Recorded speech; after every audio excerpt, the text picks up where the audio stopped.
Niggas hollering that West Coast shit. Y'all to let this imposter stand at the forefront.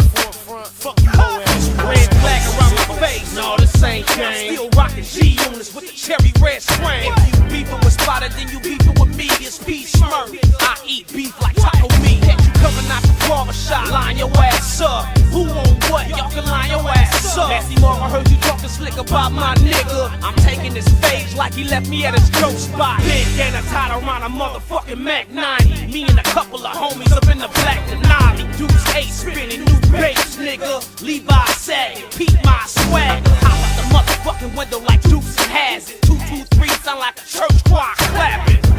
I'm shooting verses like guns. Rappers like chips, I can eat just one.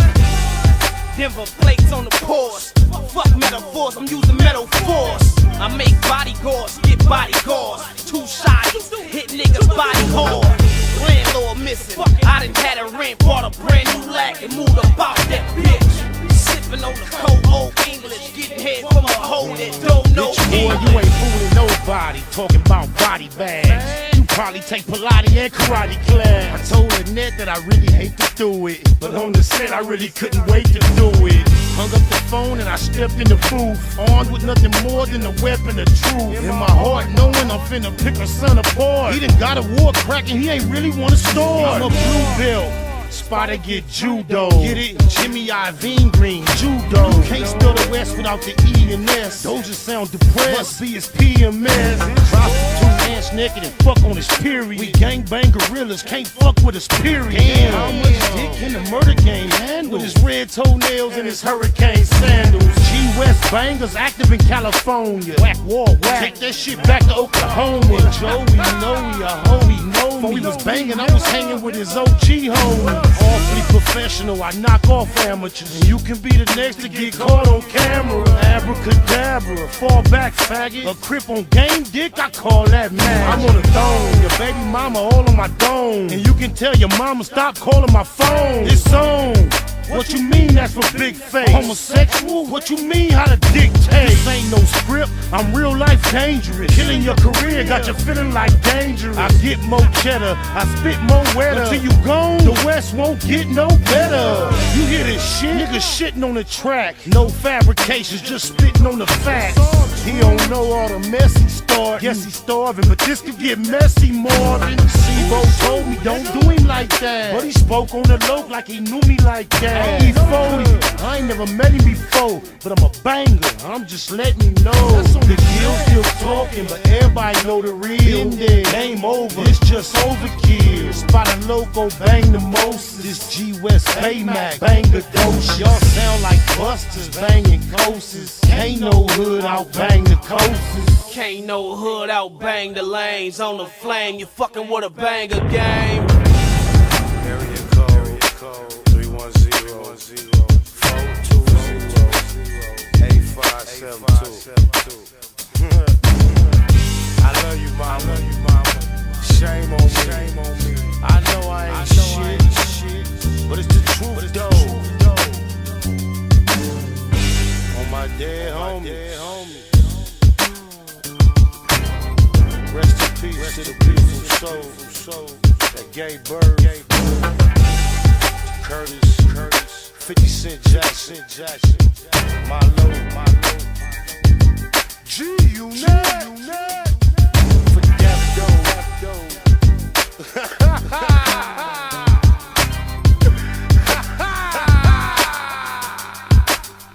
Bitch, boy. Thought this shit was a game. You the crib, nigga. Everywhere. All day. Gang bangers. Baymax. Our ears lost scandals. Any nigga out here don't raise their hand and swear to that. Use a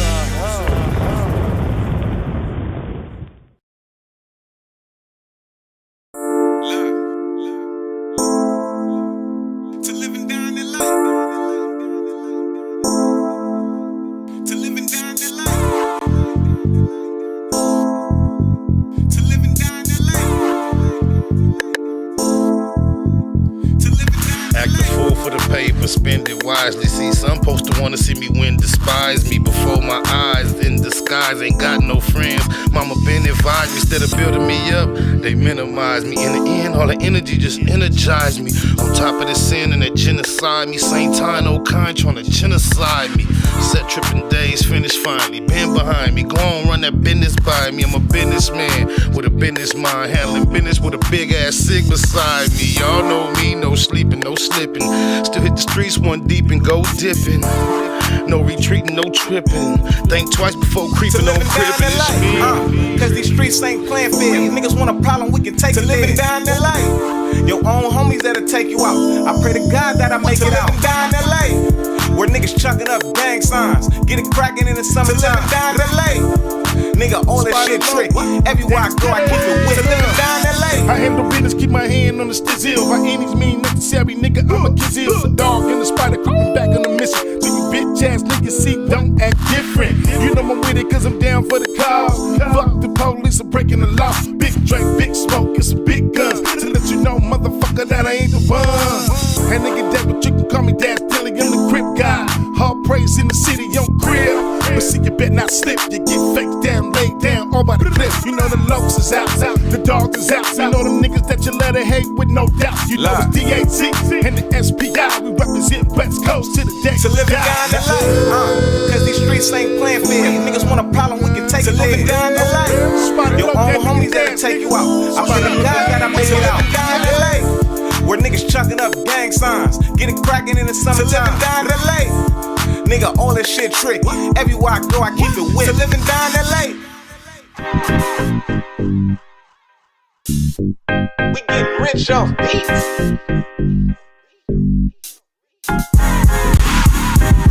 Short fuse with the long clip. Think I'ma slip, you fucking with the wrong crib. End of the road, part of the journey. Get up off that gurney, gotta call the attorney.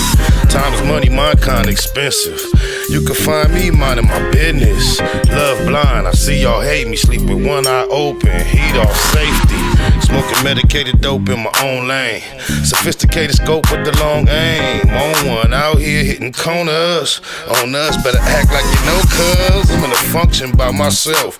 With number some stuffed inside my belt. Same old loc with a bit more money. So run me my dough and get demo dummy on demonstration. Let a nigga try to trip right now. I got the situation, baby. Said a nigga doing demonstrations. Beat the box on the bitch like it needed an initiation, baby. Rich blood, strip club, and the bitch hugging me, talking about she loving the thug. Getting me all in the club with the snub with me. Yeah, she heard about the dick and I got drugs in me. Ooh. Cold nigga, turn the bitch a go get it. Ain't gon' leave here a square, return a hoe nigga. Go Willa, front line PI dope dealer. Bottom line, I'm a figure rope nigga. I be sending shit. Burner on my hip, it's never in the whip.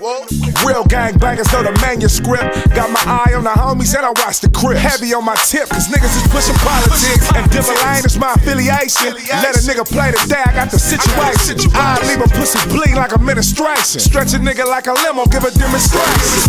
Demonstration.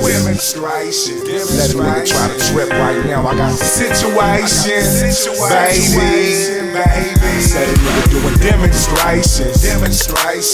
Beat the box on the bitch like it needed an initiation, baby. Okay, I guess I must have missed the memo. But since I'm here, might as well give a demo. Doctor say, to something with my mental. Cause every gunshot sounds like an instrumental. I blow blunts till I'm bronchitis. Tell her put your mouth on the bitch but don't bite it. If I put it in the bag, niggas gon' buy it. Any coast to the streets, then I'm gon' buy it. Fuck that from day one, I ain't have to get quartered on. Squeeze you with the needle, we shots like cortisone. So by the cortisone. Watch killers turn snitch and hurt my cortisone. I went to war for any penny they was shorted on. Even they steaks off the place that they snorted on. Reported on by some niggas I supported. Got wiretaps and pics, same phone they recorded on. Demonstrations. Let a nigga try to trip right now. I got the situation, baby. Said a nigga doing demonstrations. Beat the box on the bitch like it needed an initiation, baby.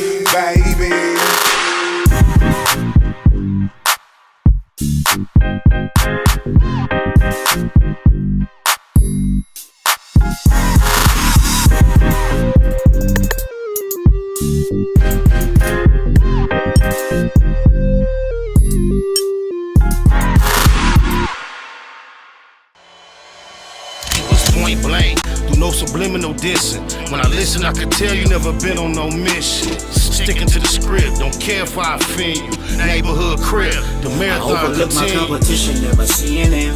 I done trained my mind that I'm going. You could tell by how I walk, talk, I'm a boss. A east side millionaire, homie, what you thought? My life is a movie. They can't get close to me. They mad cause they can't be. I'm everything that they wanna be. Yeah.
Doing that hustling. Big shout out to my nigga SPI, Spotter Low. You know I'm in the black box, had to come through, tap in, show love one time.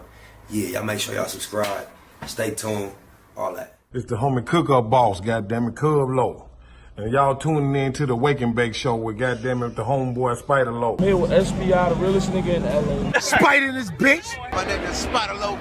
Spider Loke, nigga. Spider Low. Spider Loke. Spider Low. Spider Loke. Spider Loke, that's my nigga. Spider Loke. Shout out to SPI, that motherfucking nigga. You are now in the black box with the homie Spider Low, the most eastiest. Facts over feelings, keeping it a Google Plex. Feel my campaign. Spider Loke, wake and bake.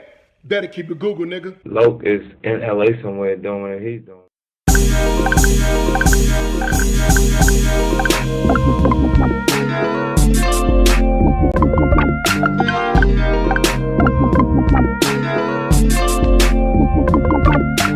Damn, I can't think without a whole zone. It's almost gone, but don't think about the ozone. I ain't ate all day, but I'm so blown. Tell the DJ to throw on a slow song. My life is what the po-po press for.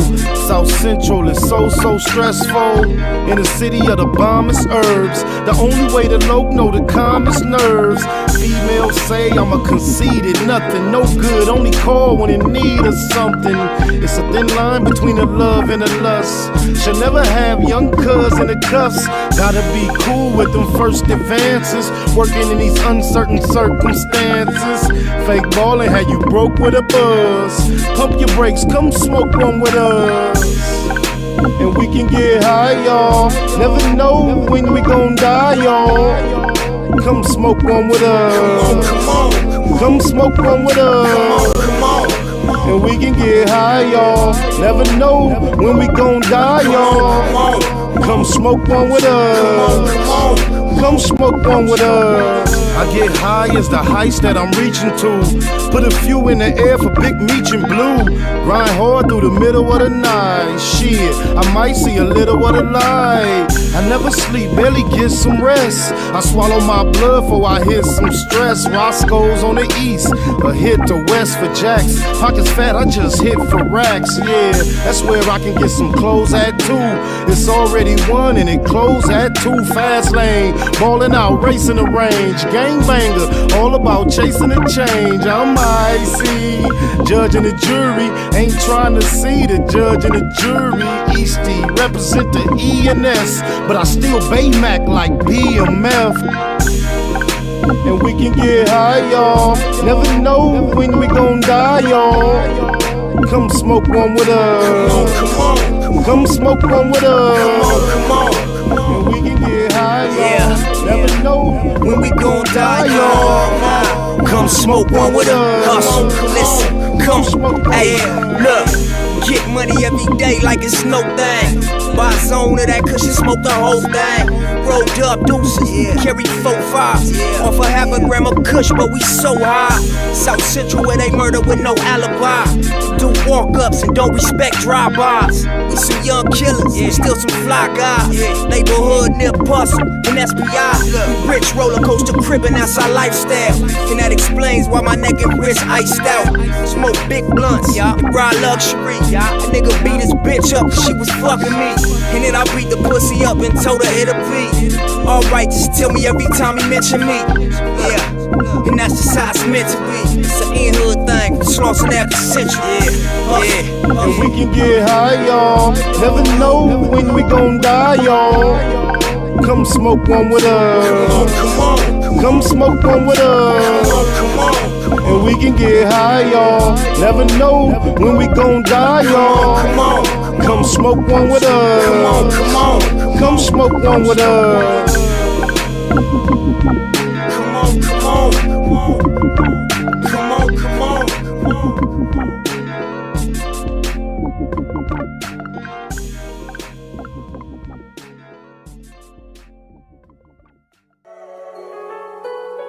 Google gang, straight legend. Google gang, SBI. Google gang, Google gang ain't here. You better keep that shit a Google when you mention me. First sign of disrespect, I'm turning Hercules. It's gonna be a lot of shirts pressed, rest in peace. Keep it a Google, better keep it a Google. Keep that shit Google when you mention me. First sign of disrespect, I'm turning Hercules. It's gonna be a lot of shirts pressed, rest in peace. Keep it a Google. You better keep it a Google. Keep it a Google. You better keep it a Google. Better keep it a Google. Keep it a Google. Google, baby. Bottom line, love life, show us a blessing. Pull up politic and blow us a session. Spot a locomost easty. No mistake in the station. They making them statements. We waking and baking. Word of the day, EC on replay. The marijuana-thon with VJ Keyway, BS and BS. Killing on the track in the black box. We never put feelings over facts. Pay Machiavelli, run me the bread. I don't get mad, I get money instead. I be high, you can tell by a nigga eyes. But wise enough to enterprise, you dig a lies. Contemplating with the Google gang, conversating. Counting coins while these cowards in the comments hating. Only thing count, I count getting another comma. I'm a magnet to the money on my mother mama. Better keep that shit a Google when you mention me. First sign of disrespect, I'm turning Hercules. It's gonna be a lot of shirts pressed, rest in peace. Keep it a Google, better keep it a Google. Keep that shit Google when you mention me. First sign of disrespect, I'm turning Hercules. It's gonna be a lot of shirts pressed, rest in peace. Keep it a Google, you better keep it a Google. Keep it a Google. You better keep it a Google. Better keep it a Google. Keep it a Google. Google, gang. If you can't keep it a Google, then don't mention me. Run a check through the set, I bet them niggas mention me.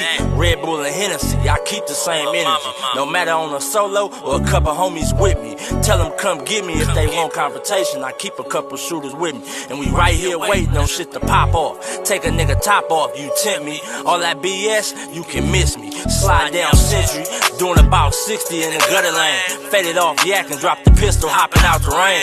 I won't change, keep it a Google the only way. Mention me, I come out and play. That's on the gang. We're not the same. I ain't nothing like these rap niggas. Hanging with bangers, no bodyguards, we all strapped, nigga. All truth, no lies, facts over feelings. We ain't gon' start something we can't finish. Google gang. Better keep that shit a Google when you mention me. First sign of disrespect, I'm turning Hercules. It's gonna be a lot of shirts pressed, rest in peace. Keep it a Google, better keep it a Google. Keep that shit Google when you mention me. First sign of disrespect, I'm turning Hercules. It's gonna be a lot of shirts pressed, rest in peace. Keep it a Google, you better keep it a Google. Keep it a Google. You better keep it a Google. Better keep it a Google. Keep it a Google. Google, bang.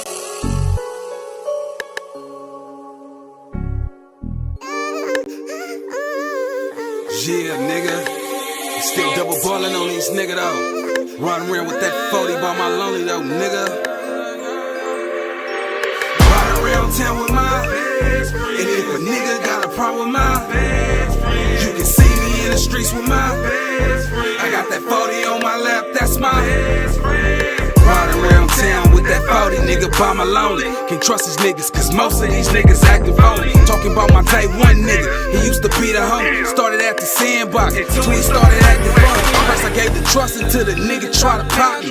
Caught him at the corner, had that nigga looking sloppy. Put numbers on the scoreboard, check the autopsy. Them hollow points to blow up, they got me busting like a Nazi. I swore to my soul that I'd never trust again. Got that 40 on my lap, that's my only real friend. I swore to my soul that I'd never trust again. Got that 40 on my lap, that's my only real friend. Ride around town with my best friend. And if a nigga got a problem with my best friend, you can see me in the streets with my best friend. I got that 40 on my lap, that's my best friend. I wrote this verse to Ashante, blowing on some Mary Jane, feeling like Scarface, money over everything, married to the moolah, a millionaire mind frame, the grind and the shine, hurt they head like a migraine. Just me and you, fresh off the lot in a fresh Benz. It's kinda like we go together and we best friends. Ain't no bottom bitch like the one I got. The one she put that red dot on, the one get shot. That's why I keep you close, in case I got a problem. Cause out here in the streets, ain't the place for squabbing. SPI Loke, out here chasing guap. And if you try to play him close, that'll make him pop. Sleep with you, eat with you. It's like I'll be with you 25-8. They catch me with you. Yep. You know me, ES for death. With a big fat 40, that's my BFF. Ride around town with my best friend. And if a nigga got a problem with my best friend, you can see me in the streets with my best friend. I got that 40 on my lap, that's my best friend.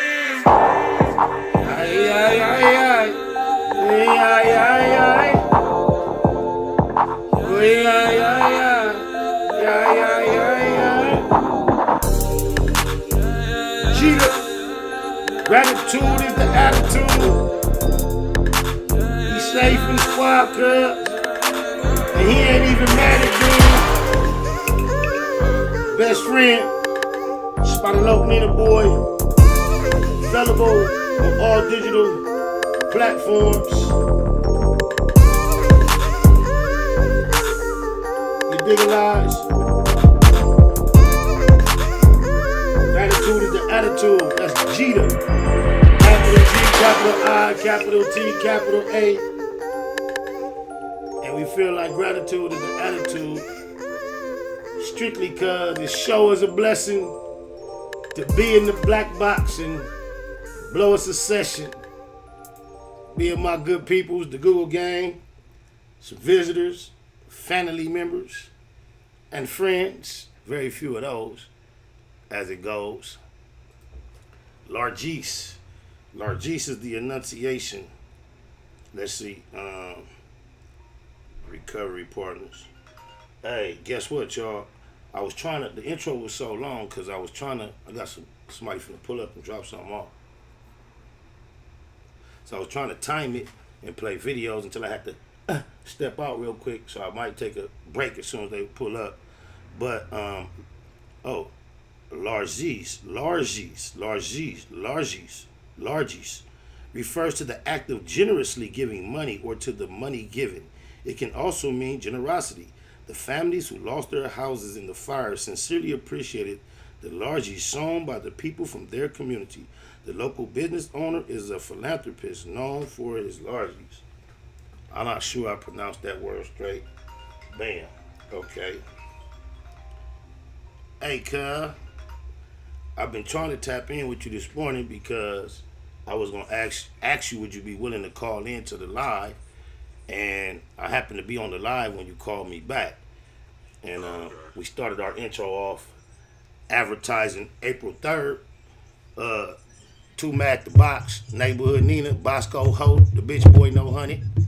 I ain't got my intro off, man. You mind in a few minutes calling back and giving us some insight and talk about what's going on 3rd? Yeah. I'm on the way to the airport, so I'll be able to do it. But it's May 14th. I'm gonna see you all over there. Oh, it's the 14th. Okay. How long before you catch your flight? So I know how long before I got to call you back. I don't catch my flight until 2. I'm gonna just go check in. All right, say less. I'm gonna call you back. Be on standby. Say what up. Hey, say what up to the Google gang for me. What's up with the Google gang? Y'all already know, man. Nina Boy and Machiavelli. Google gang for life. Let's go. For Death Doe. All right, Crippin. My love. That's Naybahood Nina. Man, I thought it was April 3rd. I'm glad he called and said that.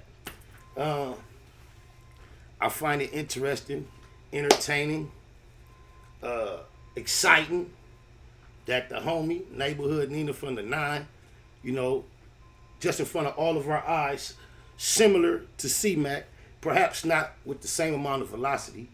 However, to see the homie just go from basically nothing when it comes to a public presence to being consistent, sticking to the grind. It may look like overnight, they go to call, right?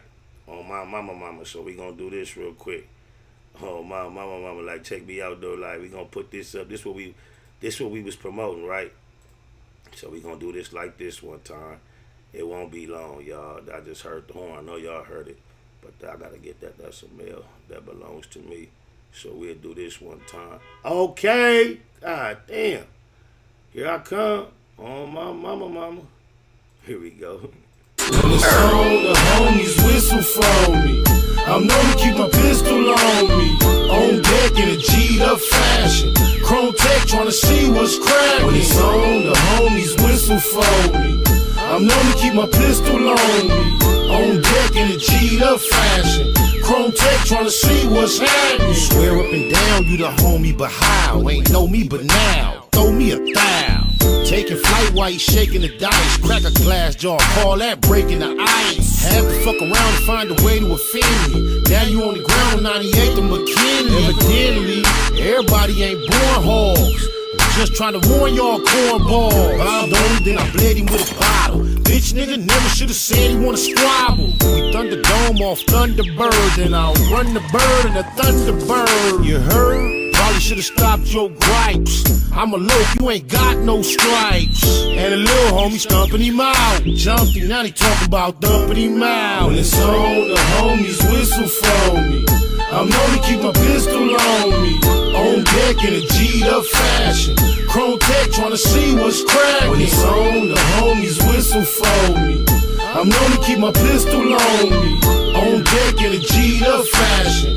Chrome tech tryna see what's happening. Follow me with a hollows out the 4-5 lead. No kite phone, no live feed. In my hand, the contraband of a boss. I'm cautious in La La Land of the law. Been off ever since Lil Merc got choked out. Way back before Big Bo was smoked out. Love for all the homies, time to lead. Baby Jeans, Tiny D, Ron and Riri. Took a shell, got shot up in short range distance. Lil Black got caught up in court. For real? Hell no, they locked up who? It's true, and Blue Rag got socked up too. The case so big, only fit when it's folded. Devoted to young niggas quit getting quoted. Should've known I'ma shoot my shit when I showed it. Shoot it, keep the red dot lit when it's loaded. I'm known to keep my pistol on me. On deck in a G'd up fashion. Chrome tech tryna see what's cracking. When it's on, the homies whistle for me. I'm known to keep my pistol.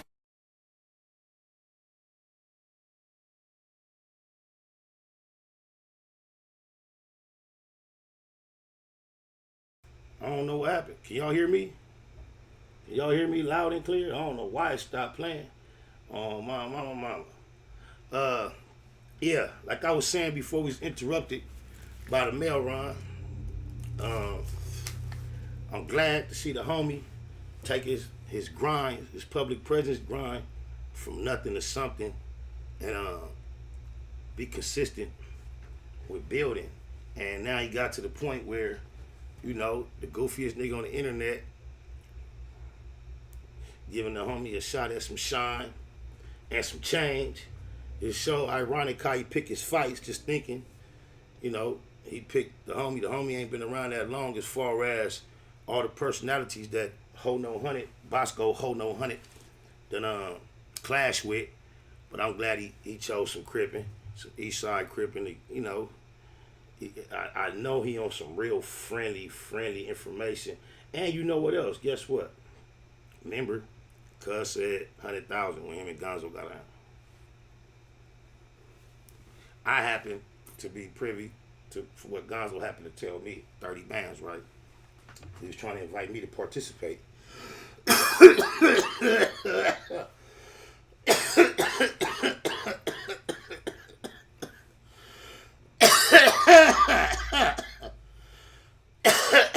a similar event, after Ho No 100, BoskHoe Ho No 100, and Gonzo had got down. Gonzo had hit me up and was talking about asking me what it's gonna take to get me to get out on the platform. And when I threw a number out there, he told me that they're gonna have to holler at me later because what they got was 30 apiece. So I had just mentioned that in discussing the whole scenario, and it kind of clashed with the report the bitch boy put out because he had said 100, which I know better. But now we gonna have a very much clearer concept and idea of what the pay scale is. I want y'all to do me a favor. We want to ask the homie some questions. Anybody got questions for the homie Nina Boy regarding the upcoming event? I think he said May 14th. You know what I'm saying? May 14th. I believe it's going to be in Los Angeles. There's the flyer I had. I saw more than one flyer. One of them said April 3rd, which doesn't seem to be true. But any questions we got for the homie, want to call in and ask him directly or live, or if you want to put a question in the form of a super chat. I'm not reading the comments. I don't just read the comments constantly, consistently. It's too confusing for me. I catch one every now and then. But if you got a question for the homie regarding the event or regarding just his grind we've been seeing him on the last couple years in general, anything of that nature, put it in the form of super chat. We ask the question when the homie get on the line, or if you call in, we'll be able to. Matter of fact, perhaps I'll ask him to call this number. Call it from the 909 Black Box Productions. That might be chilly, huh? You already know East the deal, for real. East the deal, fully.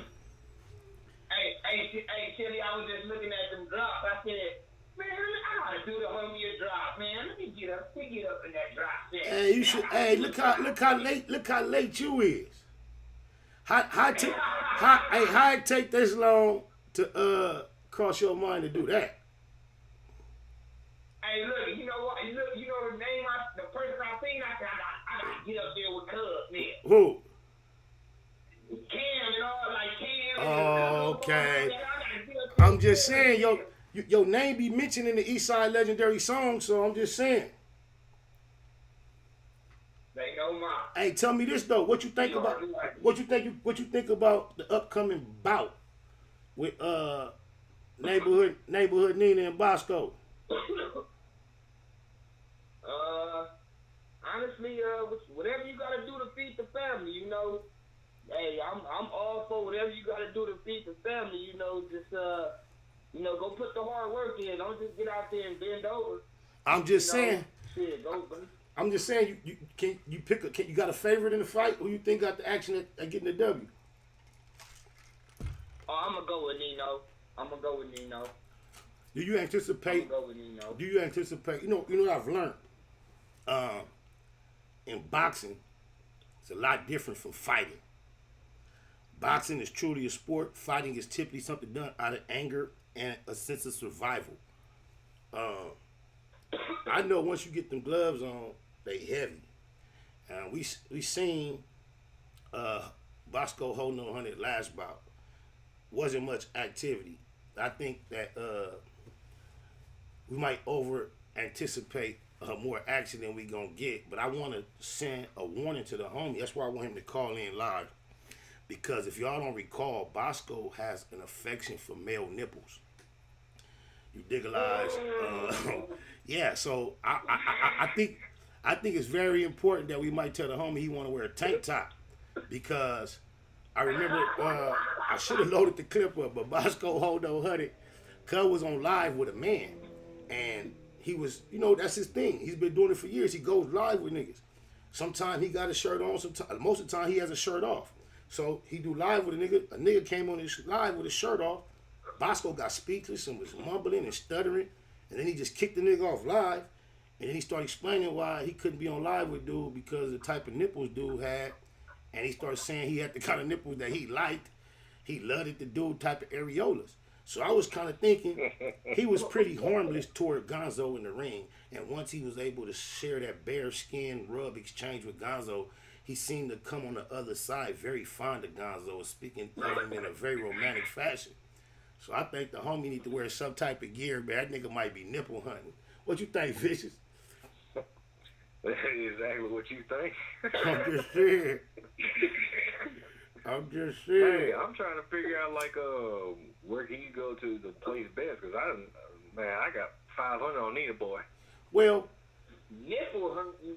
He nipple. He might be nipple hunting. He like nip. Hey, he like. Hey, cuz like. Cuz. Hey, look, cuz. Hey, if you think, if you didn't see the video, Chili. No, I remember. Vicious V, you remember? Yeah, I remember that. He said it on Vlad. Oh yeah, it was but he was on. What did he say on Vlad? Exactly that. You know, because I think he was talking about the fight. He was like, yeah, man, I couldn't concentrate. No, he's talking about when he talked about the nigga nipple. He's talking about when he talked about the nigga nipple. I thought he said on Vlad. Okay. No, he was on live. I remember. No, this dude was on live with another man doing his regular thing. You know, let somebody join his live. And when the cat came on the live, BoskHoe became extremely discombobulated. Like he couldn't focus. And then he kicked the dude off his live and then went on to explain the reason he couldn't focus is because of the type of the nipples that the dude had were the kind that he liked and was attracted to. And he couldn't focus. Mm-hmm. I'm not putting no extras on it. No extras. No, that's right. I remember he said on Vlad. What did he say on Flash? Similar to that. Yeah, the homie need to wear a tank top, a wife beater. Yeah, you might want to wear some good shoes too, because I remember he said something about somebody's feet. Like, dude had some cute feet, because I guess he got his like toenails done or something like that. I can't remember what it. I'm gonna figure out what he said. He didn't say I that. remember that though. He didn't say that. Well, I know the homie. The guy he did on Vlad. I swear he did on this whole internet platform. I know say something that's gonna be stuck up in you the rest of your life. Nah, hey, certain people be comfortable with certain things. Like he had no shame telling the world he liked to do nipples. I'm thinking that this, out of all the things he be getting into, he might be getting into this little thing, going to get in the ring with men's with no shirt on. Come on, cuz. With no shirt on, just cause it's open. Just because he get to like slide up against the nipple. That's what I'm thinking. I'm highly suspicious. It's open, cuz. He better go into wrestling. He better go into wrestling then real soon. Hey, infant. Oh my God. It's open. Hey, the door open, cuz. That's crazy. Hey. Hey. Why you think out of all the people that BoskHoe no 100 and had their name in his mouth, why he picked the homie? Fame, want attention, ain't no telling. You know how the internet is with these folks. Hey, somebody know somebody, and then it went from there. You know, you don't know me, or you think you know me. Well, let's get in the ring. How much you think they getting paid? This paper. Close the door. They try to get a dub. Hey, you know the most fitting thing though. You gotta give BoskHoe props for becoming famous from getting his ass whooped, and then here it is, like down there 20 years later, monetizing, fighting. It's like at least he stuck to what we know him for it. Even though he didn't hurt nobody in that first fight, the fights we've seen him have since then, he hasn't hurt anybody either. But he's found the way to monetize that ass whooping, and you gotta applaud for that, bro. You dig a lie? I'm sorry, that's just funny. I mean, you make your money any way you can, though, but by getting your ass whooped, I mean, come on, bud. Just think about it. Think about it. But think about it. You said something, Chili. You said some real stuff. But think about the first ass whooping. The promoters, go ahead. They looking at his history, and they know he got the 2-piece by old boy over there. No, he gave him a family bucket. That wasn't no 2-piece. He sure did. Cuz gave him the whole family bucket.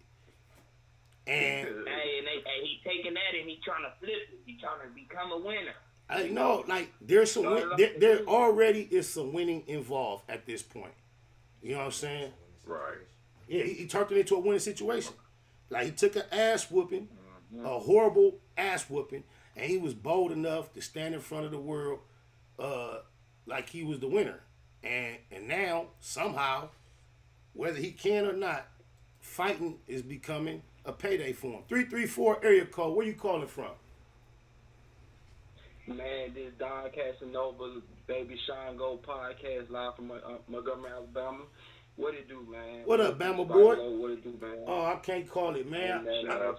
I fucks with my Bama boys, man. Yeah, Appreciate you calling in way down from down in the dirty. Yeah. You and Nina, man, yeah, I really been analyzing what y'all doing and how y'all put on for y'all whole, just for the whole set, whole hood, in a more positive manner and things of that nature, using this platform with YouTube and, you know, just taking off with that shit, man. I've been admiring y'all, saluting y'all, man, because that's what it's about, changing the narrative and making it better, making it positive, and, you know what I'm saying, influence folks. I appreciate that because when you do present yourself in a public fashion, just to be analyzed from all, ain't no telling, you know, there's so many queerdos out here.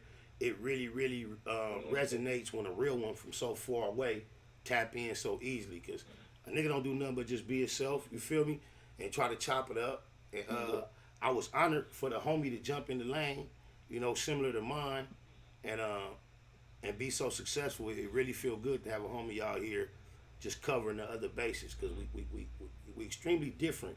Yeah, man, I love that, man. I love that energy, and especially both of y'all putting in work, representing what y'all represent, then and going on both of y'all platforms. Because I remember that episode when he had hopped on your platform, and I was tuned in. I was like, that's what I was talking about, because I've been waiting for that. I was waiting for that for a minute. And I was like, man, wait, Nina Boy gonna link with Spider-Lope, man. Nah, see, you missed a lot. Like, cause way before Nina Boy was out here doing his thing, he was on here. He used to be in here before we was organized. We was just being here going live with Nina Boy and the gang of my homies. So, like, he been around, and then it was such a natural, easy thing for us to cross platform. It wasn't nothing we was never rushing to do. So, you know, that's easy. It's the easiest thing to do, and I think him as a man just appreciated not having the appearance of leaning on nothing else in order to establish what he established. You know, you feel a lot better where you have a sense of independence of, I'm out here on my own. Of course, it looked like my homie kind of cracking with the same shit. He know he could have bled my shit and just sat on my shit as much as he wanted to, but he chose to go a more independent route, and I salute him for that. And he know my shit wide open for him, green light, anytime he need it. And it's vice versa. And as we continue and build, you will see more collab in the future. Righteous. And just to stick on subject, hey, you see that? Hold on, homie. Hey, Nina, you see the number I text you? Call that number, cuz, so you can call live through the thing. All right. Hey, OG, I ain't mean to cut y'all off. Hey, real quick, I ain't mean to cut y'all off, man. I gotta head back to work. I gotta get to a meeting. Hey, stay blessed, y'all. Google gang. I'll let you. All right. Hey, callers. I want you to have your mind ready for questions for Nina when he called in. So, oh boy, 334 got on. So it's on you, Chili. It's gonna me and you, interviewer. They got the homie right there. Neighborhood Nina from the 9, you the man of the hour. Welcome to the Black Box, man. What's the deal? Oh, man, can't call it. We was just chopping it up. You was kind of the topic of discussion because, you know, me being a first-hand witness, you kicking off your campaign on these airwaves, and I knew it wasn't no overnight success, but the status that you have reached, it seems like you've been grinding so hard that you're seeing things faster than you probably expected. So, first of all, I want to salute you for finding yourself on such a large platform just by doing you. And, you know, I give a fuck about your opponent, we got a few things we want to warn you about as a group. A couple questions we want to ask you, but first, I want to allow you just to speak about the event that's coming up. Probably give us a little history on how it came about and how you feel about it. Oh man, hey, catch it though, right? This is gonna be the fight of this nigga life though. You know what I'm saying? And two grown men is instead of taking it to the blacktop, man, we go get in the ring. It's May 11th, and I'm finna knock the pickle juice out this nigga nose and whoop on this nigga like Uncle Willie's son, just for the culture, just for the city, and shit, we finna bang it out straight up. That's right. I need to give a warning. I've witnessed BoskHoe on the internet, and he was going live with a man, and the man didn't have a shirt on, cuz, and BoskHoe, he got all confused, like he couldn't talk to the man, and he kicked the man off his live. And when he kicked him off, he started explaining how much he was attracted to that man's type of nipples. I just want to say, you might want to wear a wife.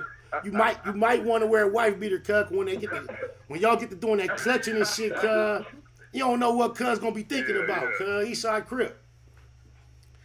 Yeah.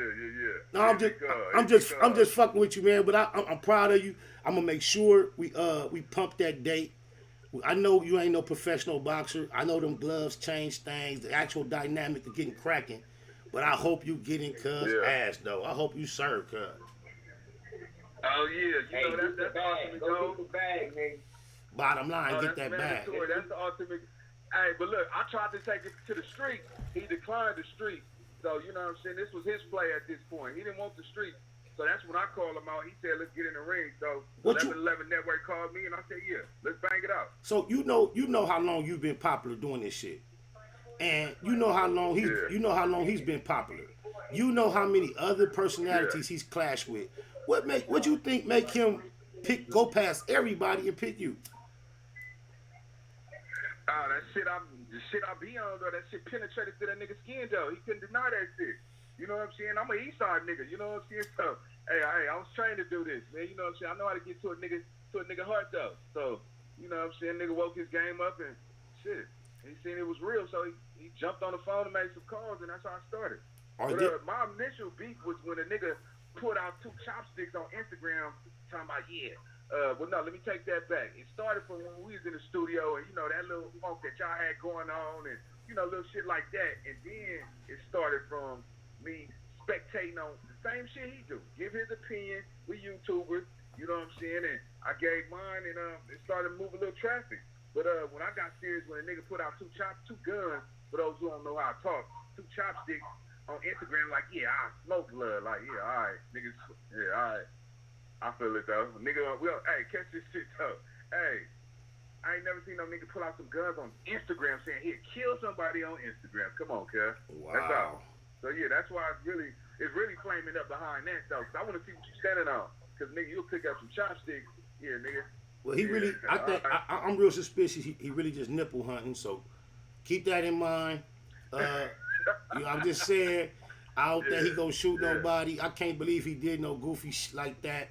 I'm glad you are here in this lane to be able to fill this void, because I know it need to be done. I want you to keep grinding, keep shining. We got a question. Somebody hit the super chat. They say, Nina Boy, is there a platform that you can place bets on for this fight? And can you let us know where we can get tickets? Are tickets available? Yeah, I will be posting I'll be posting that in a few minutes, man. I'm just trying to get to my location in the airport. I will be posting all of that. Yes, it will be there. 1111 Network is in process of making it on Sportsbet through DraftKings or one of them. I don't know which one specifically, but for sure, you will be able to make sports bets. You know what I'm saying? I just gotta wait till I get the detail, and it will be posted. The fight is May 14th. It's gonna be the fight of this nigga life. When I say it's going up, we gonna be on like cable. It's gonna be on pay-per-view. So everybody, y'all log in, man. Y'all log in. So, Hey, Nina Boy. Hey, this is I heard, man. Hey, I salute you, bro. Keep doing what you doing. You already know, but hey, I want to know, is the nigga really gonna get his train on before he get in that thing, though?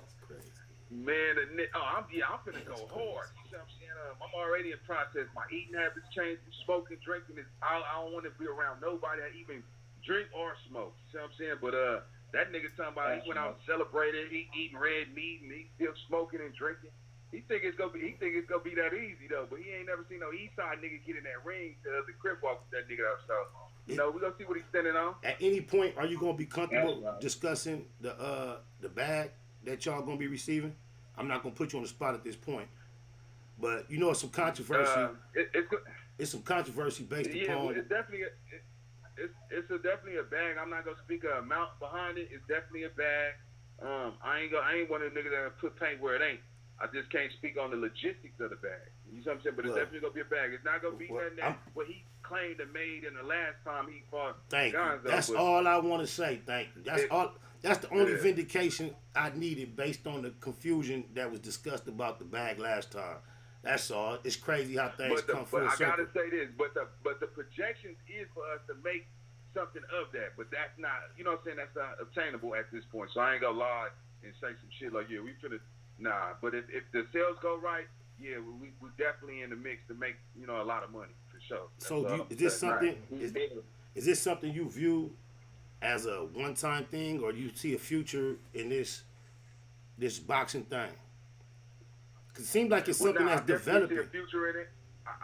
I definitely see a future in it because we got to register as professional amateur fighters. I know niggas, because once I take that nigga space, a lot of niggas go come after me, and I'm going to welcome them too. You know, I'm an East Side nigga, so I ain't turning down no fade. That's all the way out. So, yeah, I definitely want to follow the trends, man. There's some money in this shit. Let's get it. You know what I'm saying? That's right. But I just want to say, everybody, man, you know what I'm saying? I just need all the support. Anybody's fuck with Nina Boy, man, just hit the subscribe button over there at Nina Boy YouTube channel and let me know if y'all fucking with me. That's it. That's all. My low. Oh, that's Nina 7. Appreciate you, cuz. We tapped in. We following. We might have you come back on before the event just to give us an update on the final situations, and we pushing for you. All right, whatever you do, bro, just let me know. Let everybody know where you at. Shout your channel out and all that. Man, y'all already know, man. We at the Black Box. Y'all already know we big Spider Love, man. With my nigga Herb, man. You understand? No, where they can find you? Where they can find you at? That's what I mean. Y'all can find me on YouTube at Nina Boy YouTube channel. Just type in Nina Boy YouTube or Big Nina Boy. Big Nina Boy underscore Big Nina underscore boy on Instagram. Let me say that one more time. Sorry. Yep. Get it right. Get it right. Big Nina underscore boy. Yeah, you already know I gotta get it right. Big Nina underscore boy on Instagram and Nina Boy on YouTube. You know what I'm saying? And shit, let's get it. Bay Machiavelli, nigga. For Death Doe. Much love, Loco. Fetty gang. Fetty fam. This is J.P. Banks Music.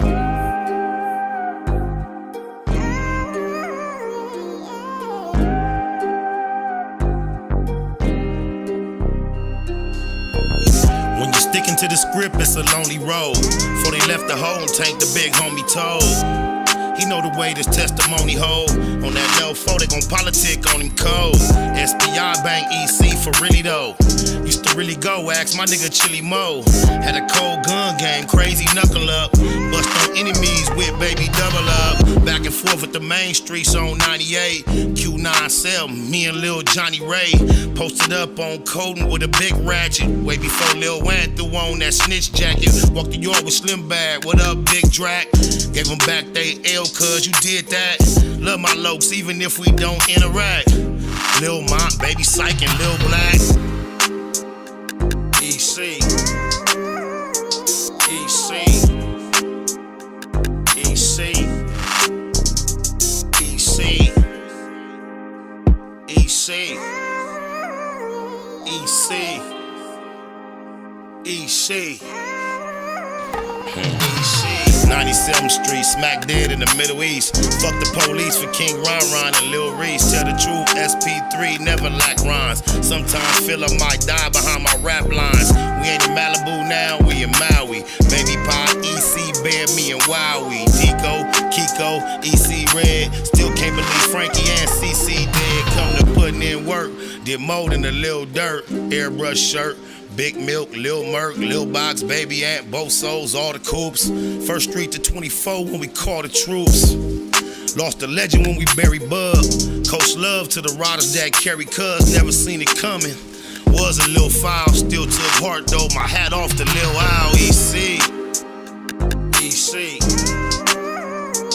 EC. EC. EC. EC. EC. EC. Big Spot and Lil Spotter both got an Ezel. Tiny Spotter got 19, rest in peace, Ezel. Shouts to the females representing EC. The brownies to the quotas, rest in peace, TT. Big Tommy son on the 7, that's Stay Pops. Me and mine never bow down to J-Box. And that's the coldest crip a nigga ever met. Coldest crip I ever heard about, better yet. 33rd Neverary, only time a nigga ran. On the land, go ask my nigga Ran. ECG unit, came up a little show. Got told on by that nigga Lil Show. Went on TV, the homies did BT Ugly. Got love for Infinite and Lil EC Buzzy. For death though, that mean to my dying day. EC, that's all I've been trying to say. EC. EC. EC. EC. EC.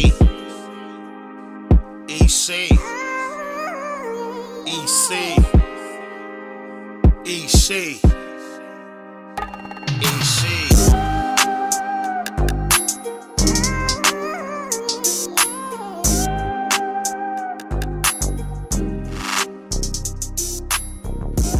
Available on all digital platforms. Had to get that up since the homie called in live. We want to thank Nina Boy for taking time in his busy day traveling to call in and fill us in. I know y'all see the title about Beyonce and Compton. I think I owe y'all an explanation. For those that don't know, I'm a native of the Tragnon Park area in Compton. And I remember the other night, it was dark, middle of the night, I drove past Tragnon Park, which from my understanding and recollection all my life was the only or the first park or establishment with a tennis court in Compton. I could be wrong, but just from my recollection and what I can remember, what I can recall, and even from what I remember hearing from others, it's rumored to at least have been one of the first, or at one point, the only tennis court. And the only reason I'm bringing any relevance to that is it was rumored that the Williams sisters, Venus and Serena, when they were young, used to practice or train at that court. And that's just like a trivia factoid, one of our old word of the days, factoid. It was a trivia factoid that I just had in the back of my mind. Through the years, I kind of forgot whether it was something that I could confirm, and it was just a thought that permeated in my head. So, flash, the other day, I'm driving past the park, middle of the night, and I'm familiar with this park and the way it looks for all my life. And all of a sudden, as I pass by, I see like these large, couldn't quite make out what they were in the middle of the night, but these large objects like that were way taller than the gates of the tennis court, but they were inside the tennis court. It just looked funny. And I remember the next morning passing by, and I could see better that they were like stage lights, production lights. And the park is a park that you typically can see from one end of the park, you can see all the way through the other park. But they had put like some black tarp up around a chain link fence. The chain link fence itself was brand new. It's never been there, but the whole park had a chain link fence around it. Then they had some black material to make it to where you could not see in the park. But you could see that they had imported palm trees.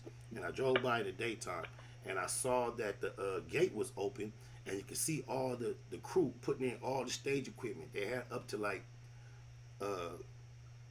15, 20 sheriffs out there all day long, allowing this big stage performance to be developed. And I was just curious as to what it was, so I called one of my homies from Tragnon. I'm like, what's happening at the park?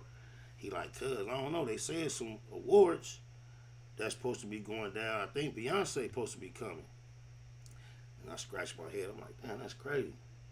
I wonder what they bring Beyonce right here for. But I can tell the production that they set up, it is a multi-million-dollar production. It's like BET, CBS, Rock Nation, something of that nature. So I wasn't sure. So I called my mama. I'm like, so Beyonce coming to your neighborhood, huh? She like, well, they came around and asked us for permission to have the streets blocked off for a few days and asked the neighbors if they mind. They said it was going to be some music. They didn't say who it was. They like, put Beyonce. And then she didn't know, so I just heard that. And I put it on my own mind. I'm like, damn, I could not imagine for anything in the world. I also became aware that there's some awards coming up. And whatever production that she's doing there, it's an associating, I think it's the Oscars or some awards that's coming up. And I just put two and two together with this being Women's Month. I just assumed that the only reason they would bring such a high profile artist, in which it took place yesterday, and I think it has been confirmed that it was she that came, and they had brought in a bunch of kids in on horseback and did a lot of things.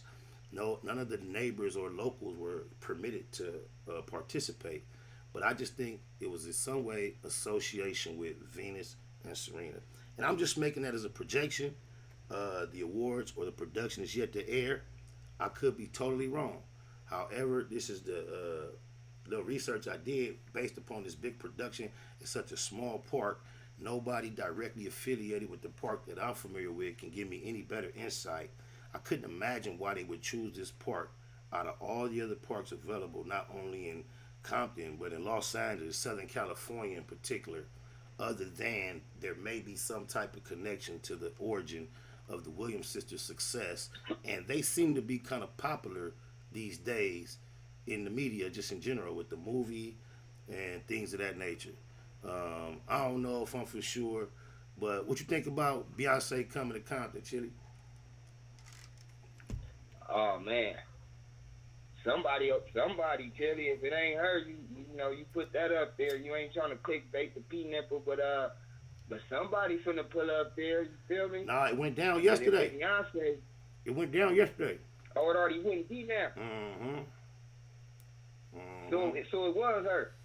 Yeah, I talked to Park Bow this morning, and yeah, it was her. And like, it was a whole thing with some horses, and like I'm saying, they brought like palm trees in there. That I don't know how much of that stuff is gonna be left behind, but they did it in about 3 days. They turned that park into it wasn't Tradney Park no more. Yeah, they probably turned that into like somewhere in a whole nother country. When you like they with the filming, they probably turned the background into something totally different.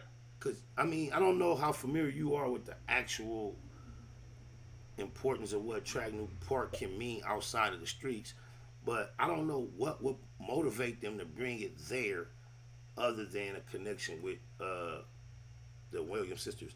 And that's just me. I could be totally off, but that's just my suspicion. Like they ain't got no deep history, like some. I hear what you're saying, though. I hear you. I couldn't imagine. You scratching your brain on. I got a voice in here without a face. He pretty sharp. He like to analyze things. What you think, Kyle? I'm not sure. It's funny you say that. You speak about the Williams sisters. I remember getting kicked out of junior high and getting kicked out of LA Unified School District, period. It's right around the time I started like really hanging in the streets. I go to school in Compton, Enterprise Junior High, not familiar with the area. Remember seeing them vaguely. I went to school with Venus and Serena for a short period of time, Enterprise Junior High. I know Tradney Park not far from there. You just said that just about 10 years ago, maybe a little less. You know that Dream Makeover show? Yeah. They came and did Enterprise. Gave it a whole facelift, the whole...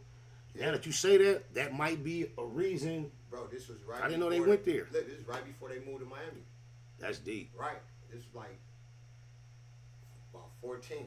She was 14, Venus about 15. Now, that being the case, it's almost for certain they practiced that Tradney Park.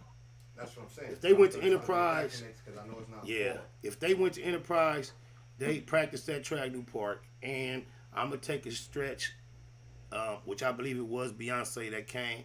I believe somehow that was motivated or inspired by the fact that that's the neighborhood that Venus and Serena were known to have got their beginning in actual playing tennis.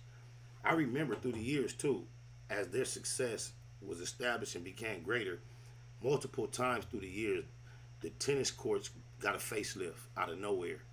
I don't know if they were responsible. I remember through the years as a child and as a youngster, it was an actual program where how you see Pop Warner for a season throughout the city when you pass every park, it had got to a point where every night it was a whole tennis thing where kids was in there with trainers.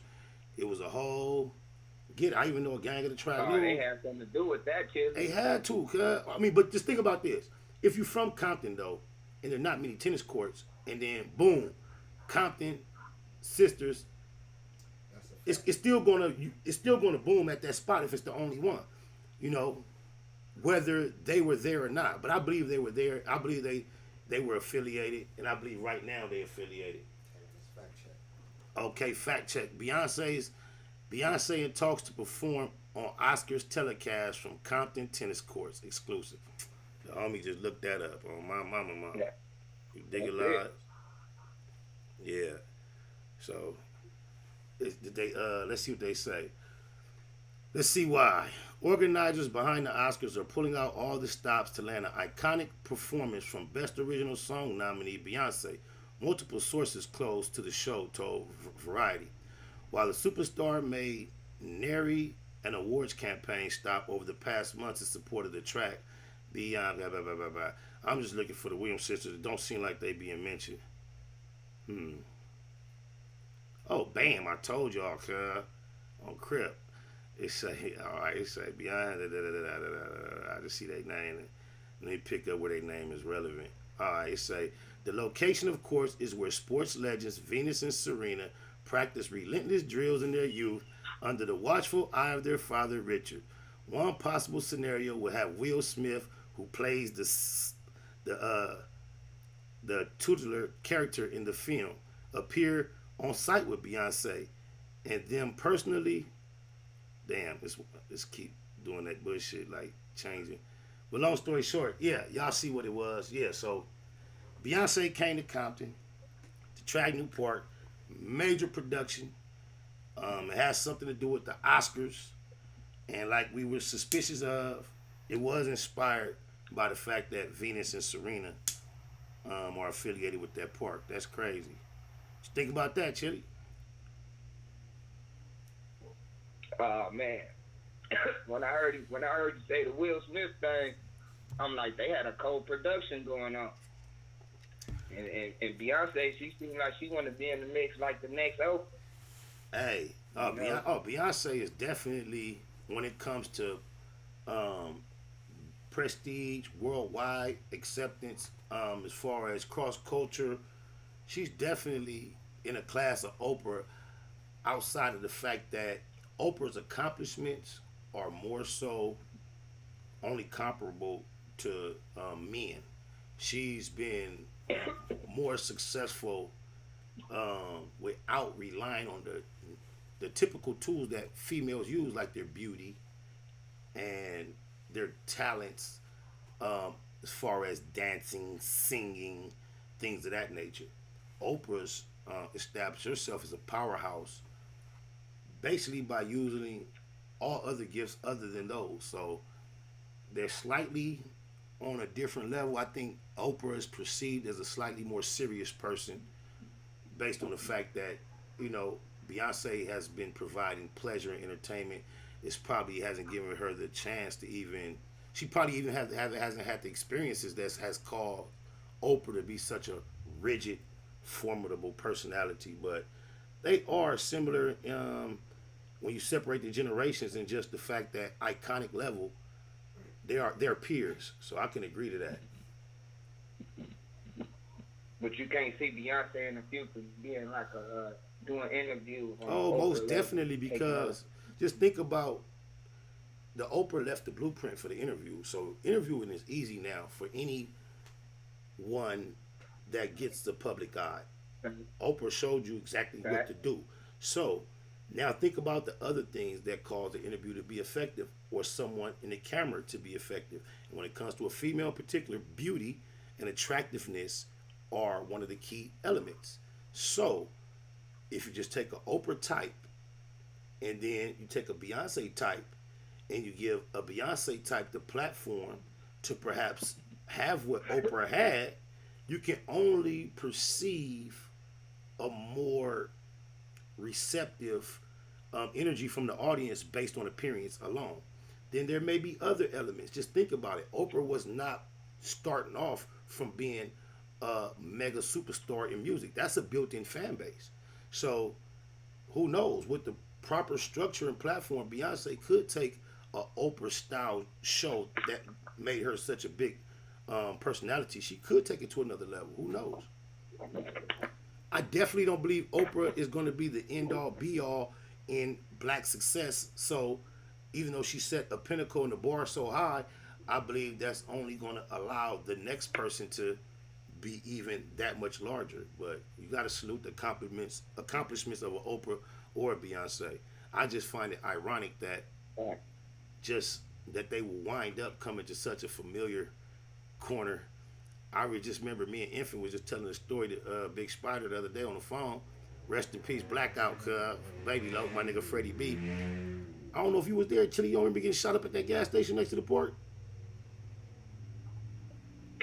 You don't remember we was in the gray rental, the Cherokee? And some niggas got the busting at us at the gas station? Yeah, but the homie that's right here with me right now, he was there that night. This is before the Beyonce subject ever came up.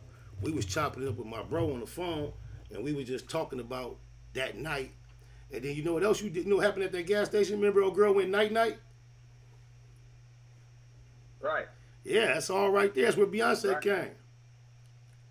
Yeah, that's what I say. Like, when you said, I was like, in my head, I said, right behind the gas station. And that video, remember that old video we found when we was in the truck and the females, somebody was going to church to sing with their pastor? Oh, yeah. They was trying to get in front of that T-Nammer, though. They was going to a P-Narty, you feel me? Hey, it's off Blue. They was trying to, like, show that Clevo. It's off Blue Smurf new project, 2 M's. Money and Music, y'all. The Way Life Goes, featuring myself and Just Jay on the hook. Everybody told me take the deal. And my brother told me, he told me, oh, you fight his body, everybody, oh, you fight his body, everybody. Niggas probably everybody in the lobby, gave me 12 of them. Oh, so much shit in the streets. Went back to jail, feel like that shit on repeat. I love the streets, but got this feeling in me. I'm tired of losing, maybe shit ain't for me. Ain't no feelings in me. My brother told me take the deal. He told me all you fight is bodies. But that's probably how they body everybody. Gave me 12 up in the court, can't leave the lobby. He was cold up in them sports, but they got sloppy. Just the way the life goes. Y'all believe in the street, seen a lot of grief. A lot of Keith and Kush stuffed in the grabber leaf. Chains, watches, rings, it's nothing to kings. Back and forth to Beijing, fucking with beans. Hopping out of yard since we own it, it's ours. The final room lounges, smoking cigars.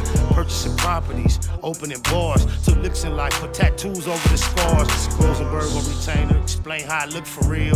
Kinda bad, Lil homie took the deal. $100 sticks, cognac and Cubans at all costs. Be about your money is the movement. Either in a black box, making a review about an ocean, slow motion, taking in the view. Cop and blow with hoes, we don't wife those. Zeros and commas, that's how so life much goes. shit in the streets. Went back to jail, feel like that shit on repeat. I love the streets, but got this feeling in me. I'm tired of losing, maybe shit ain't for me. Ain't no feelings in me. My brother told me take the deal. He told me all you fight is bodies.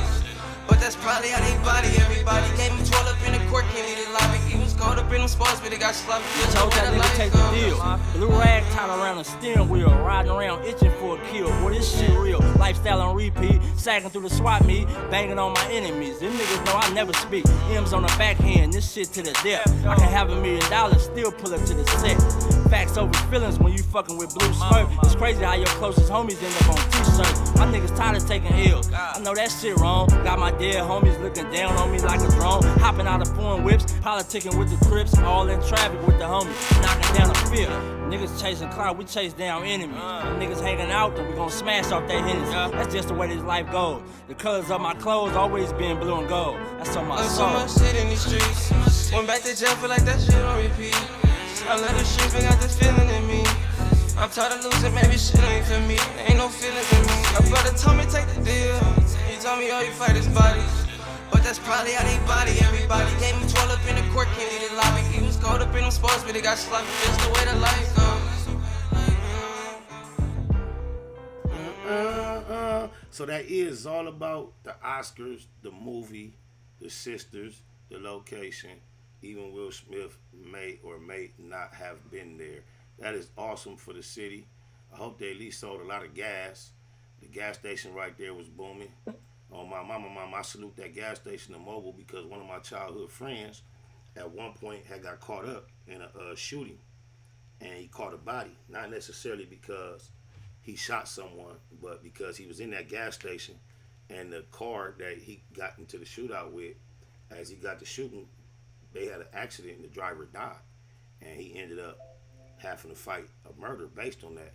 And I remember the people, non-black, same people been there since we was kids, are there now. Non-black came to court and testified for the homie. And highly due to that testimony, the homie beat it. So that area just got, I could go on and on and on and on and on. I wish we had the motherfucking, only reason I don't have it because of the copyrights, but the active video with me, K9 the Boss, C-Heck, that's the most, we shot that in Tragney Park. Shout out to Pot, Park Bow, New, all the homies from the New, on my mama, the MTL movement. Day rest in peace. Lil Jimbo rest in peace. Maniac rest in peace. Big Bo. I don't want to get started. My nigga Slowpoke. Junebug. The list go on and on, but that's the section though, man. I'm kind of excited about that. These gas prices is killing me. Jay, is these gas prices affecting you? Over $6 a gallon, homie. Of course it's affecting me, homie. Coming from the valley every day down to LA, it's been limiting my trips, homie. So yeah, it's affecting me. I don't really fuck with the freeways like that now since gas is over $6 a gallon, homie. Hey, I think this is the first time in life that the general person really considers where they're going, why they're going, and if it makes sense to go, just based on gas. They really have made it something to consider for the average person. That's crazy. I never would imagine we'd be driving by seeing $6 gas. Yeah, I plan my day around if I need to make any moves or, you know, it's all based around how many miles I gotta go, homie, and how many miles I can get per gallon. That's my rationale now, homie. It's how many miles I need to travel and how much gas I need to put in the whip to get there, homie. Yeah, I can dig it, man. Chili, my nephew birthday. I'm glad I'm done with them running around for nothing days. That shit been. Yeah, nigga really, but a nigga really be A to B anyway. But it's like, I mean, when you put 100 in and the nigga, it's like an invest. It's like you investing into anything else. You know, you got to invest into that. I swear to God though, like, get you the know, other thing, gas being generally high, but I never have allowed myself to notice it. Like when everybody complaining, I just tuck it. Whoop. You dig it? Like it's cause, and plus everything we ever be in, you got to have 91. So not only is gas high, we got to have the highest gas there. So I never had a leisure to even consider it. I just pull up and pay. But when you put a whole yard in and a motherfucker don't go to F, you can't help but notice then, bro. It's like, damn, this different. Hey, Chili, so do you think a lot of cats going from that 90, I ain't mean to cut you off for lots, but do you think a lot of niggas going from that 91 down to that 89 for the Hell yeah. I can't do it. Hell yeah. You know they, because guess what? You know the life we live in, our circles, environments. It's niggas that was supposed to be 91 that was 87 anyway. You feel me? Niggas will pull something brand new. Niggas will pull something brand new off that they can't really afford. They got it in the game anyway. They not finna tell. They finna, that shit finna be 87. Shit, I wish I could. Right. You still on the way. Look, I want to get your opinion on something, you still on the way any day. I'm listening, Jay. Yeah, I seen. I know. You know, you got a couple of different topics, but what I love about the platform, is you let us come up on here and speak what's on our mind. I seen and I wanted to get your opinion on it because it's like it could affect you, like in a hypothetical situation. There's like this video going around with some of Kanye's homie had pressed D.L. Hughley out at Nobu in Malibu, And if you know anything about No Food, right there on Pacific Coast Highway, it's a pretty upscale restaurant. A lot of celebrities go there, and non-celebrities, you dig? Right. But Kanye's homie filmed himself pressing DL while DL was with his family, his wife, his kids, his mama, and all over, this Kanye bullshit. So my opinion is, like, if you got somebody out there that's listening to, say, Kanye on social media to go and press DL, and DL from the hood, he's from LA. Kanye not from LA. But if you got somebody that's pressing, like, say, somebody might come up to you and be like, I don't like that shit you said about Whack 100, or I don't like how you go in on the game. Like, what's the business, homie? Like, how would you react in a situation like that in a public setting, you with your girl, your kids, your mama, and what you supposed to do, homie? You got niggas that got a camera in your face, pressing you, like, you need to apologize to Kanye, and them is grown men, homie. So, like, if somebody ever came up to you and pressed you like that because of something you said about, say, Whack or the game or even 50 or whatever, like, how would you react in that situation, homie? I don't discuss confrontations or potential confrontations on the internet. I don't discuss the ramifications of those type of incidents. If you ever hear me discussing anything of that nature, it's past tense, already has taken place, and I'm sharing events that have happened. To say what I potentially would do on the internet at a time of contention, it's not my get down. I'm gonna be a man everywhere I go, though. I'm gonna just say that. You dig a lie? Yeah, I'm not. I don't put out no warnings, no threats, none of that, no promises. I find it highly ironic. You leave it there, homie. Yeah, I leave it at that. I find it highly ironic that all this is being stirred up over a piece of punani, period. Not faulting the individual in the video, because I can only assume it's a financial incentive in it for that individual. And when you got a billionaire on a meltdown, I mean, shit, and he going crazy over a piece of trash, like, that's crazy to me in the first and foremost place. And then he got, just imagine, the same person that supported Takuchi is supporting Cuz. Same nigga I could remember recently threatening, talking about we got a part 2 of the sex tape. Speaking all up. Why is there so many men interested in what's going on in her bedroom, in his old bedroom? I don't see why everybody got so much to say about it. If the boy Pete, I seen Soulja Boy talking stupid to Kanye about the situation, and then going stupid. Yeah, I saw that. Then going stupid on the Pete nigga about whatever he got going on with Kanye. So everybody black in hip hop that want to be cool with Kanye is now defenders of the Kardashian cockage. I don't get it, cuz. Like, with everybody battling over that cock, like, I don't. What is this? Is everybody joining the army to support? I don't get it. Like, is she the prize? Like, what make her the prize? Like, I don't get it, cuz. And that's the only reason why I spoke on it, homie, is because I just find it ridiculous that you got these niggas out here capping basically for Kim Kardashian. Yep. It ain't really even about Kanye. It's about all the other players involved. So I just didn't get it, homie. That's all. Blows my mind, bro. Blows my mind. But hey, they like that Kim K, like? That's that. They like that Kim K, though. Like, they want to come to the party. Like that Kim K, like? Damn, them niggas supposed to be like even credit to Biggie. He had a record with Lil' Kim that described your attitude when you get to this position. Your homie's supposed to be telling you, fuck that bitch, let's go out and party. Not supporting you losing your mind over a brawl on it. You're a billionaire. At this point, that should be the most important fact of everything. I think that the way Cuz is behaving and allowing this to be such a soap opera really, really speaks to the fact that, and I'll say this with all the sensitivity that I possibly can, I think mental health is the real issue here.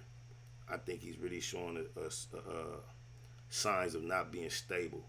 And it might not be a case of extreme where he can't function, but I really, really think perhaps the surprise of some of the success that I think it's gone to his head. I think it's hard for him to handle, bro.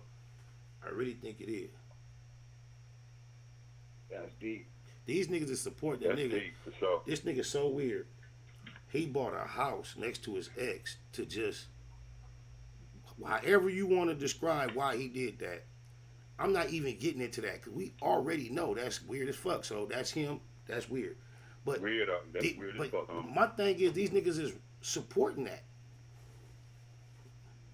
The fuck? Yeah, that's different. If it's your ex, you need to be X away. Exactly. Extra You cool. Move on, homie. X He getting out. pussy to somebody else now. Right. Yeah, and then he doing that just to say, yeah, you know, it's like I got my eyes on you. Like, you know, it's like, huh? And then this the cold part. What about cuz doing all this about dude, and dude probably ain't even like looking at her like a long term. He probably finna be out. Then what you gonna do about the next one? And the next one. And the next one. Hey, cause she already probably got her motive on her move, how she moving anyway, while she even dealing with who she dealing with. Bro. And now she finna move. Bro, I told y'all, if y'all could, you have to think, homie. This ain't her first time at the rodeo. You know, starting back with and the power, and the power, she's kicking it with them. Then she got married. And the power and influence, the power and the influence that his name provides does not minus nothing from her when they separate. She's still on that same level. It ain't like he was dating down, or it was like it's a whole nother. And she's way more socially accepted than him. So you finna see everybody kissing her ass except these queerdos. It's crazy because at this point, if y'all separated, anybody with sense will have to assume or look at it like cuz tripping. So if that ain't your perspective, well, like, you know what Doja said, and I guess that's why BoskHoe No Honey got the same feeling. He say Kanye did more for him in 2 weeks. Hey.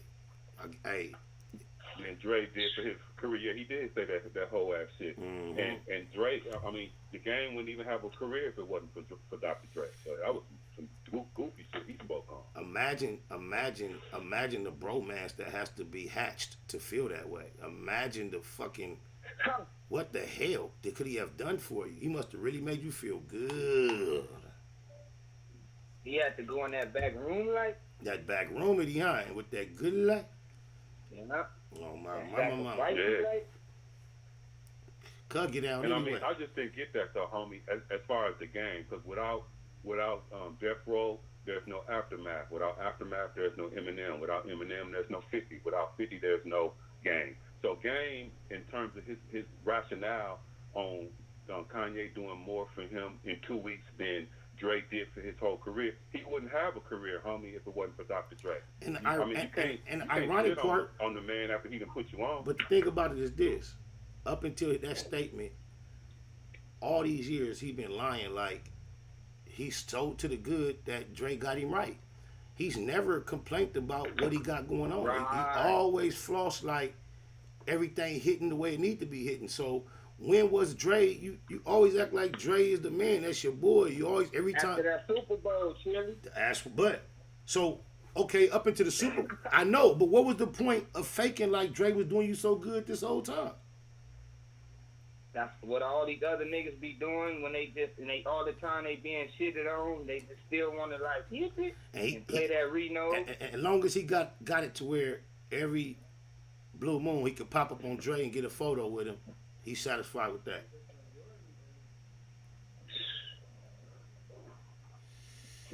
I don't know. Until now, I couldn't imagine, even with the journey everybody witnessed me go through, I couldn't imagine sitting around wanting to be included anywhere where I'm not quite desired. I wouldn't give a fuck. Because I don't care how much I deserve to be in certain places. If it's motivated and dictated by another group, and if I feel like my presence is not appreciated, my desire to be there diminishes immediately. Like, I wouldn't give a fuck. Right. At all. Right. No matter what the scenario is. Oh, God. So, my thing is this. if you so rich, that's what he always leads with. I've been rich for this many years. I'm rich. I'm rich. I'm rich. If you so rich, what do you keep needing these grown men to do things for you for?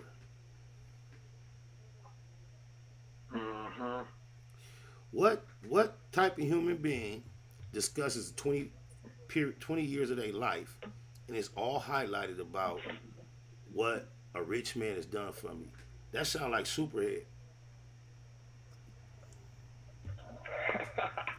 Y'all familiar with the Superhead story?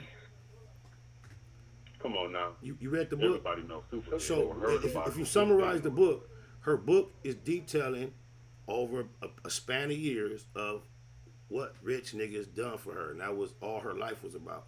And here it is, he going drink champs talking about, all he could talk about is his life is only about what other men have done for him.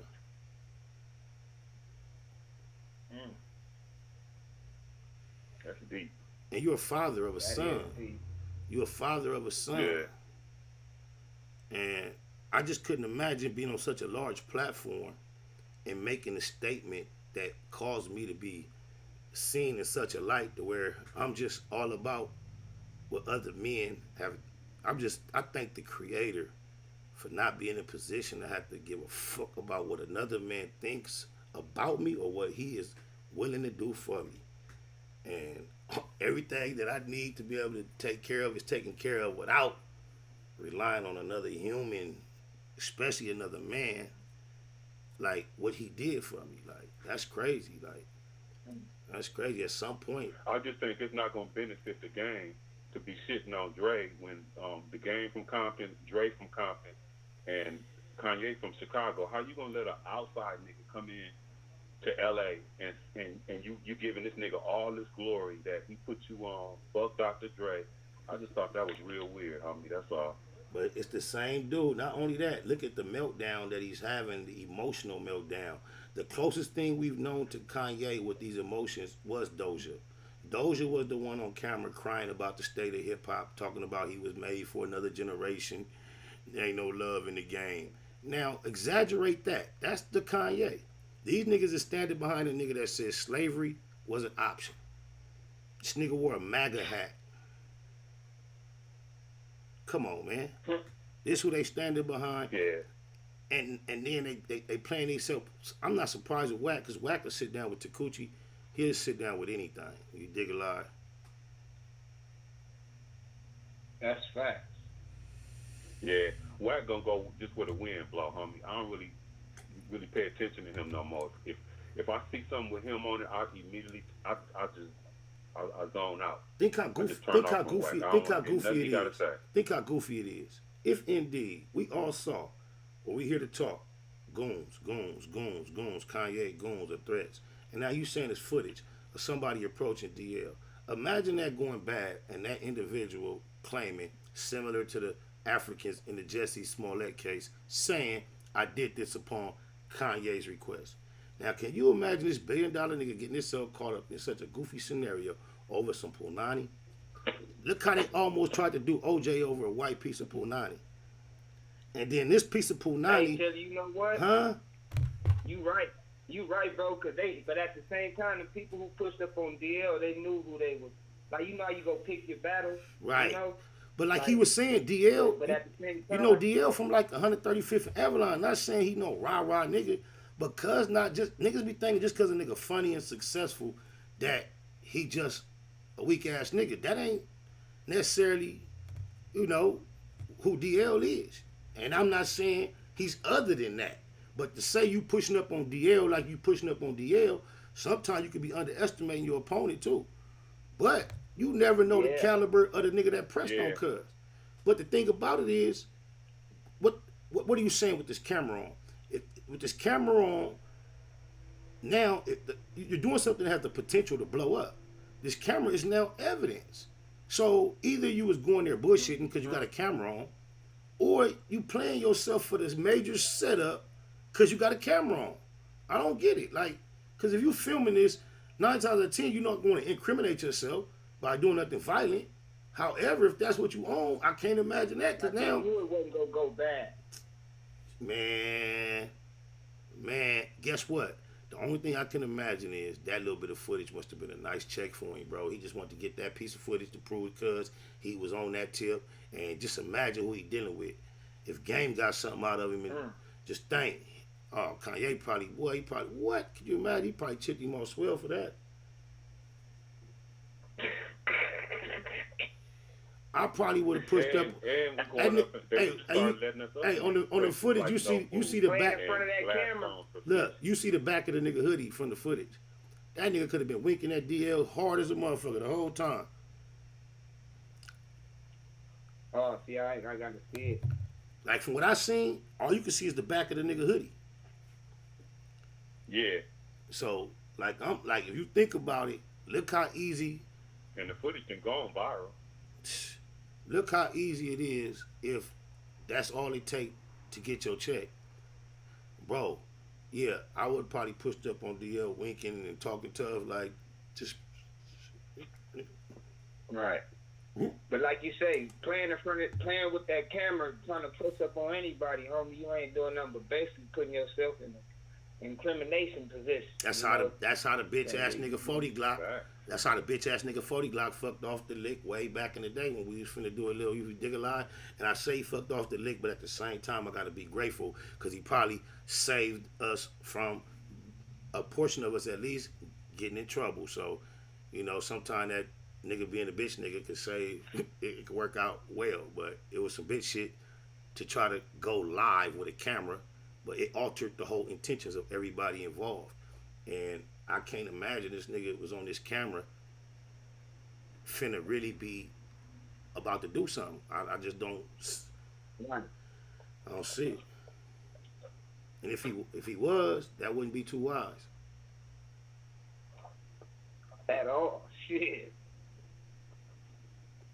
Did you hear any? Did you hear any of the things that DL said toward Kanye to cause all this? DL was basically checking him on his how he was moving out here, homie. How he moving out here now, over a piece of pussy. It ain't cool, homie. That's all he was saying. And, he took offense to that. And now all his homies is out, looking for DL, trying to press him anywhere they can press him at, homie. That's crazy. When it's a fact, you ain't supposed to go out like that over no piece of pussy, bro. As a billionaire, I don't give a fuck how good it is. And you ain't supposed to go out like that over no pussy, homie. And how good is it if you just think about the market value that is attached to rarity and exclusivity, and then you think about as a billionaire, your access should become more exclusive. The more access you obtain, the more exclusive your choice should be able to be. But yet, you're not just settling, you are going out backwards behind something that has seemed quite accessible to people who aren't even typically on the level you consider yourself to be financially or anything else. So I don't understand what would cause a man to go that backwards, bro. That ain't even nothing fresh. That ain't even nothing fresh on the block that you introduced to the scene. And then he said he had to go pick up the he went and hooked up with Ray J, and he got the computer from Ray J that had that extra footage on it. So how you gonna go pick up a computer from Ray J of your wife with some extra footage on it, and you still tripping over it? I don't get it, homie. You know what? That nigga probably sat there and watched the whole thing, if that's the case. That's why he tripping over it.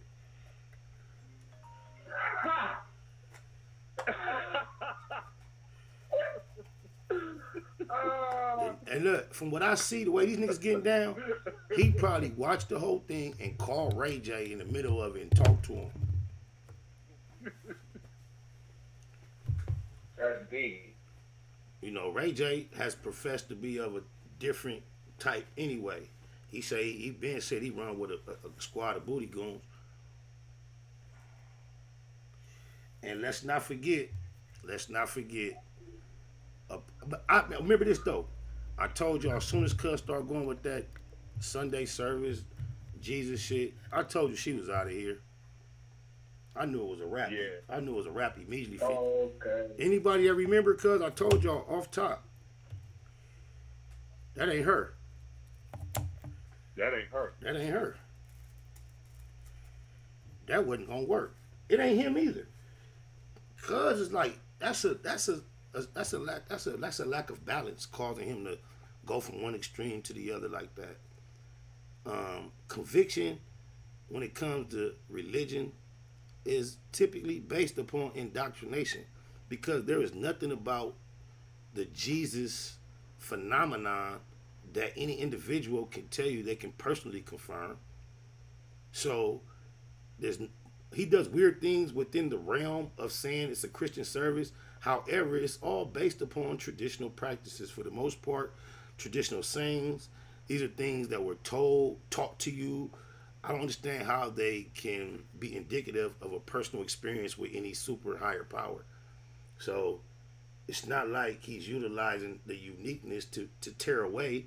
He's still trying to mimic what was, and he's not doing it from a genuine perspective to say that how can you be all the way about that, like you say, and then be behaving like you are with over this female, bro, when it's 7-1 out here, bro. They graduating from Ivy League colleges every day, fine. They got fathers that are grooming their daughters to be wifed up by a billionaire. But the way you behaving, you could be thinking about connecting with a whole nother super family.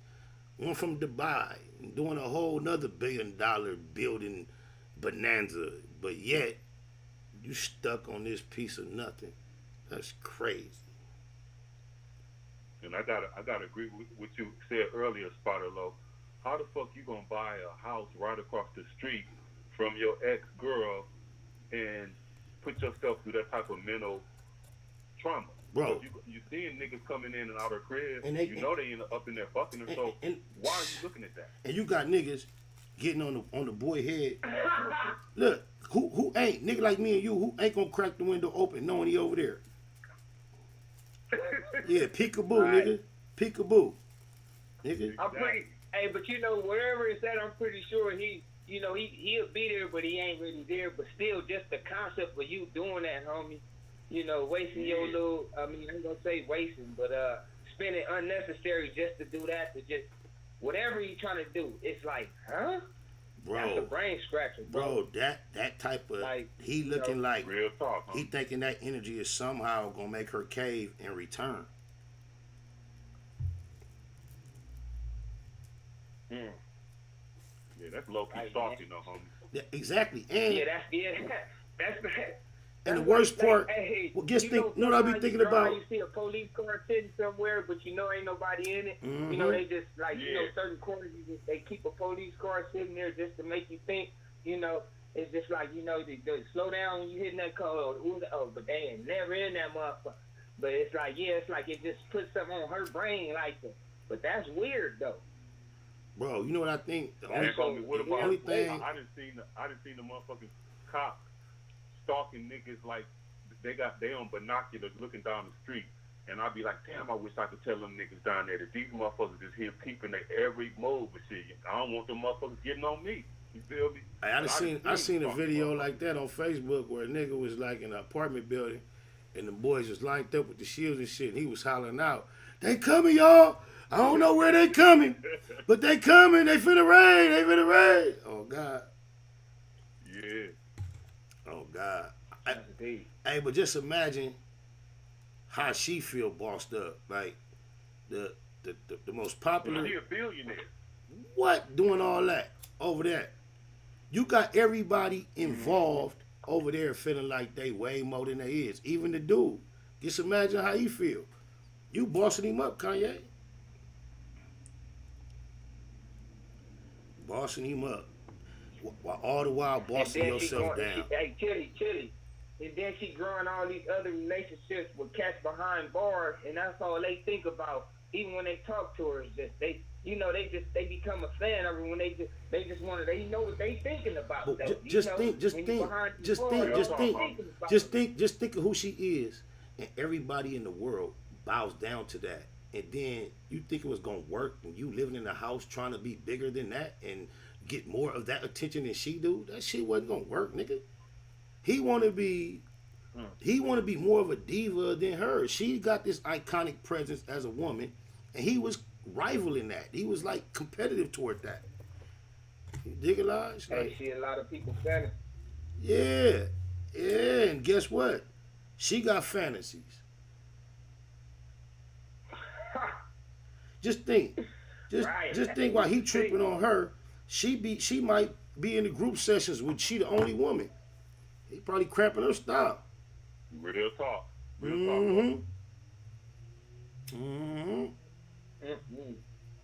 Dang. Then you think about like Tristan Thompson and Lamar Odom and Travis Scott. I mean, they pulling niggas left and right and put these spells on them. I just don't understand how they able to catch all these niggas.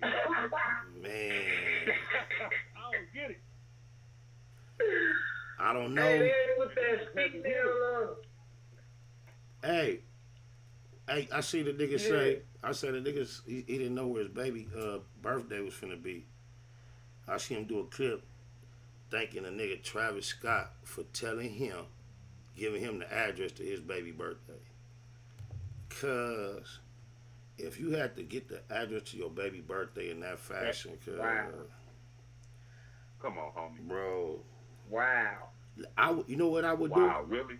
I would just have my own birthday day with my baby. I just missed that one. Right. My very next opportunity, we'd do our own birthday, baby. You dig it out?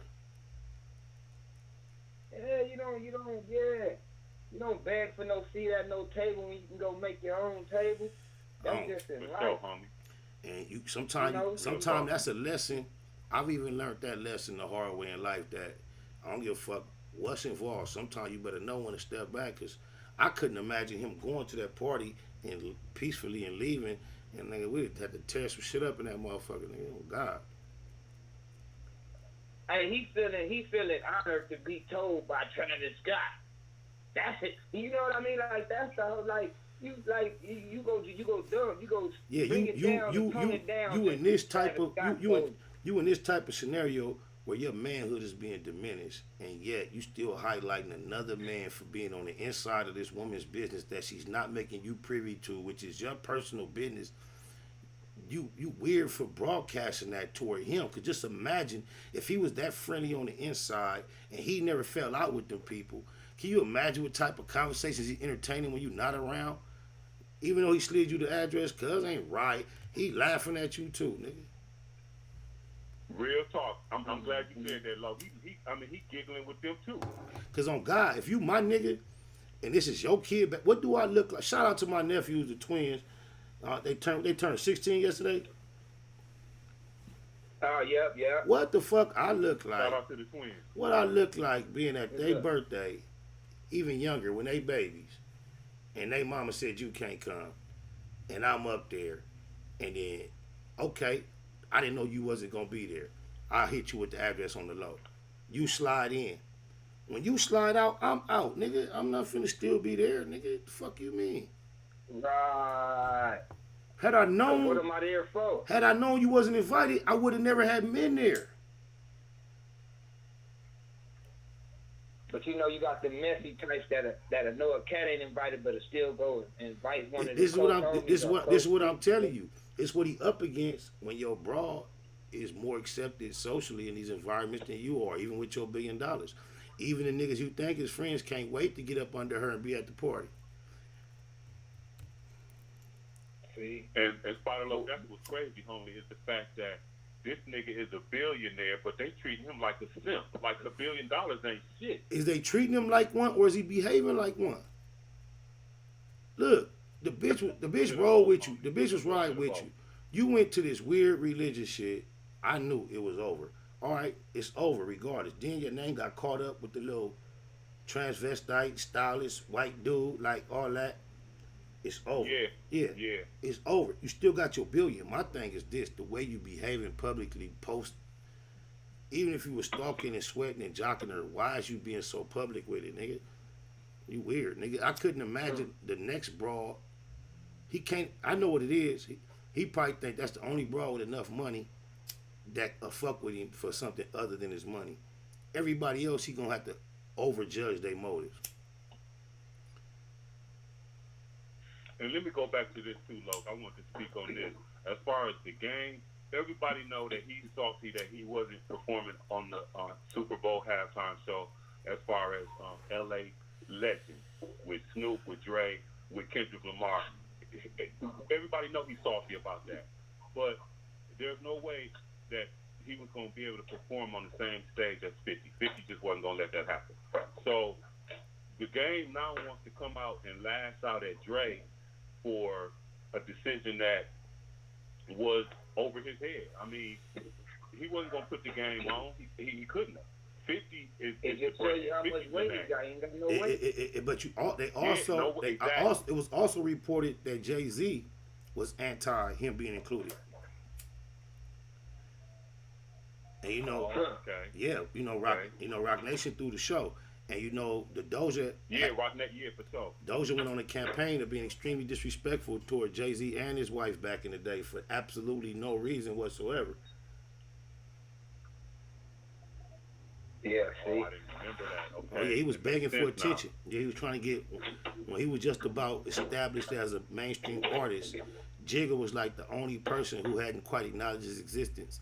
He tried a bunch of friendly shout outs, and when that worked, he went on a campaign of just trying to be extremely disrespectful to try to cause Jigga to react, and Jigga never responded.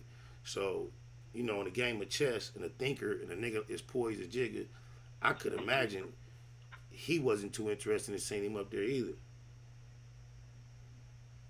And that was the situation right there, because the game thought that, okay, he didn't get on the Super Bowl show, but he now down with Kanye, and the feature that he did with Kanye on the track or whatever, he thought that was going to be a way to put him back in the spotlight and get his career back. But everything that went left with Kanye now, and the game not going to be able to ride that train, because now Kanye is on the everybody they trying to cancel. Is that why cancel him at Coachella? Cancel him. Is that why he got the?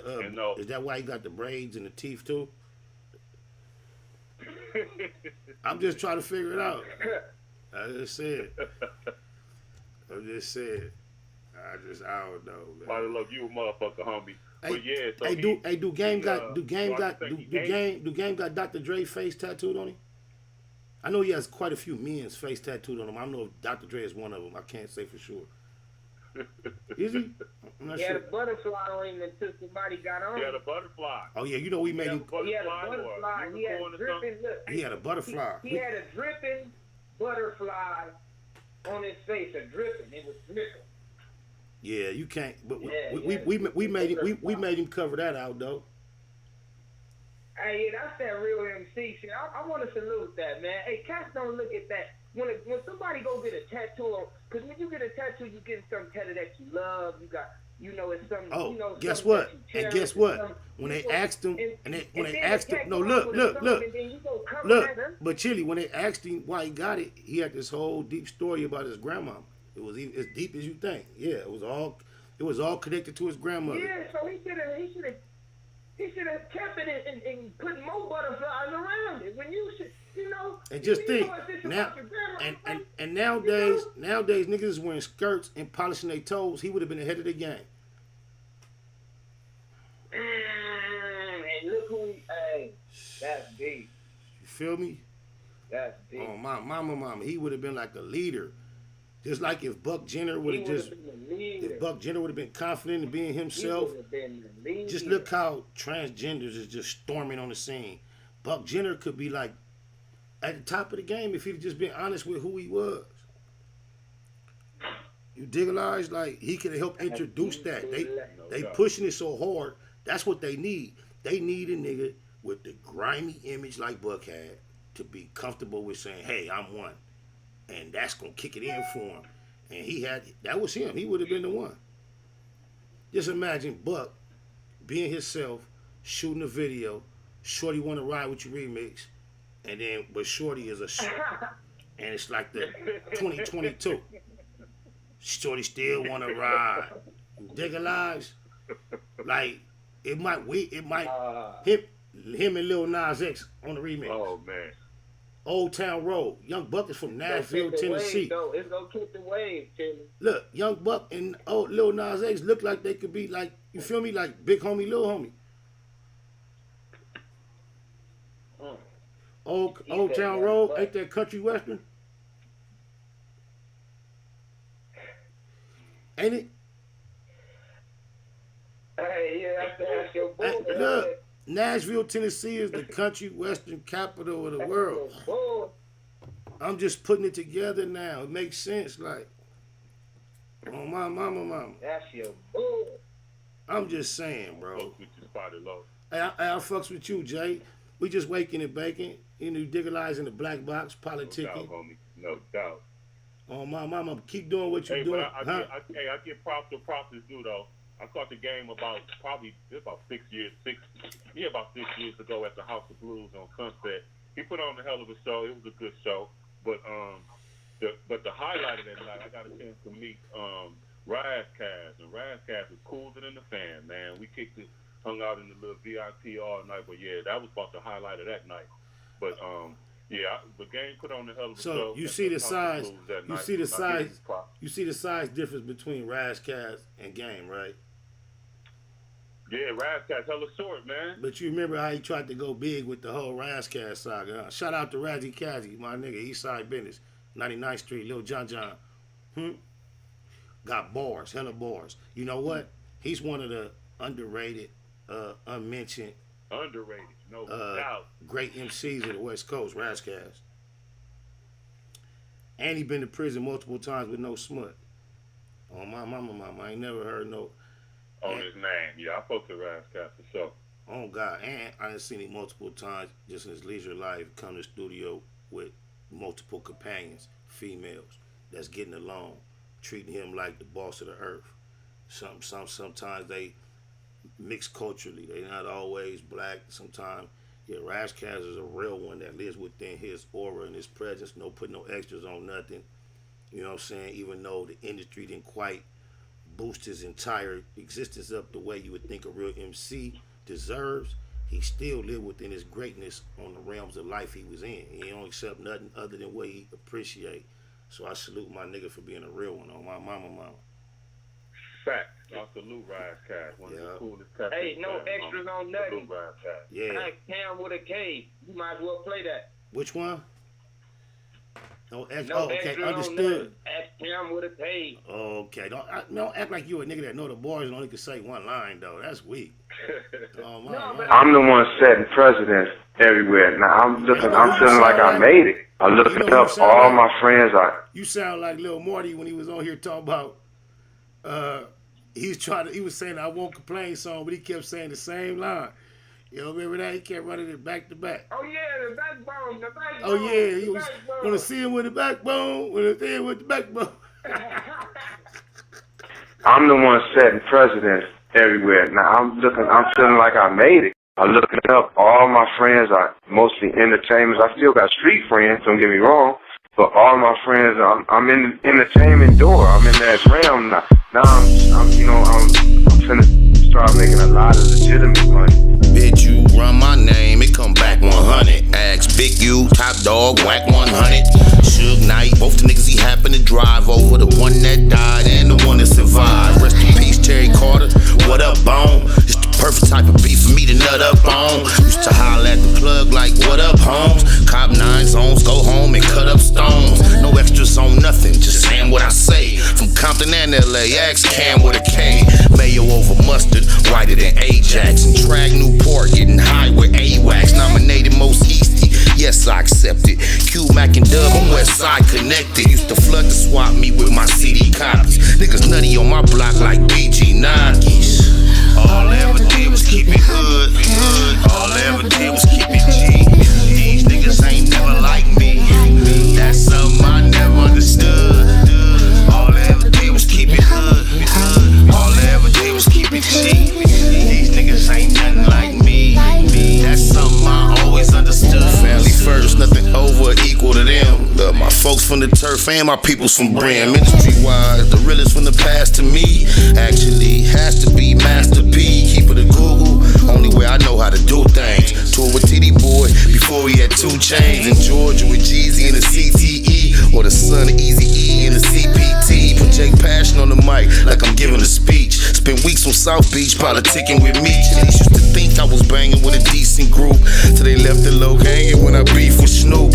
Never sneak this and just speaking the truth. When you shoot from the soul, it gets deep in the booth. I'm a legendary native like CJ Mack. Never left, but tell them haters that the keyway cack. All I ever did was keep it hood. All I ever did was keep it G. These niggas ain't never like me. That's something I never understood. All I ever did was keep it hood. All I ever did was keep it G. These niggas ain't nothing like me. That's something I always understood. Call me crazy, or maybe it's a baby thing. Baby Spider, baby Dre Line, baby Lane. New Orlando before Burris war with Glencoe. Fuck them slow bugs, but his name was Winslow. Shared a cell with Chris Lighty, got blunted with Fab. Now no one damn near had to run it with Zab. That nigga Puto couldn't do nothing but laugh. Like you a fool, sticking moves, stay up under the jab.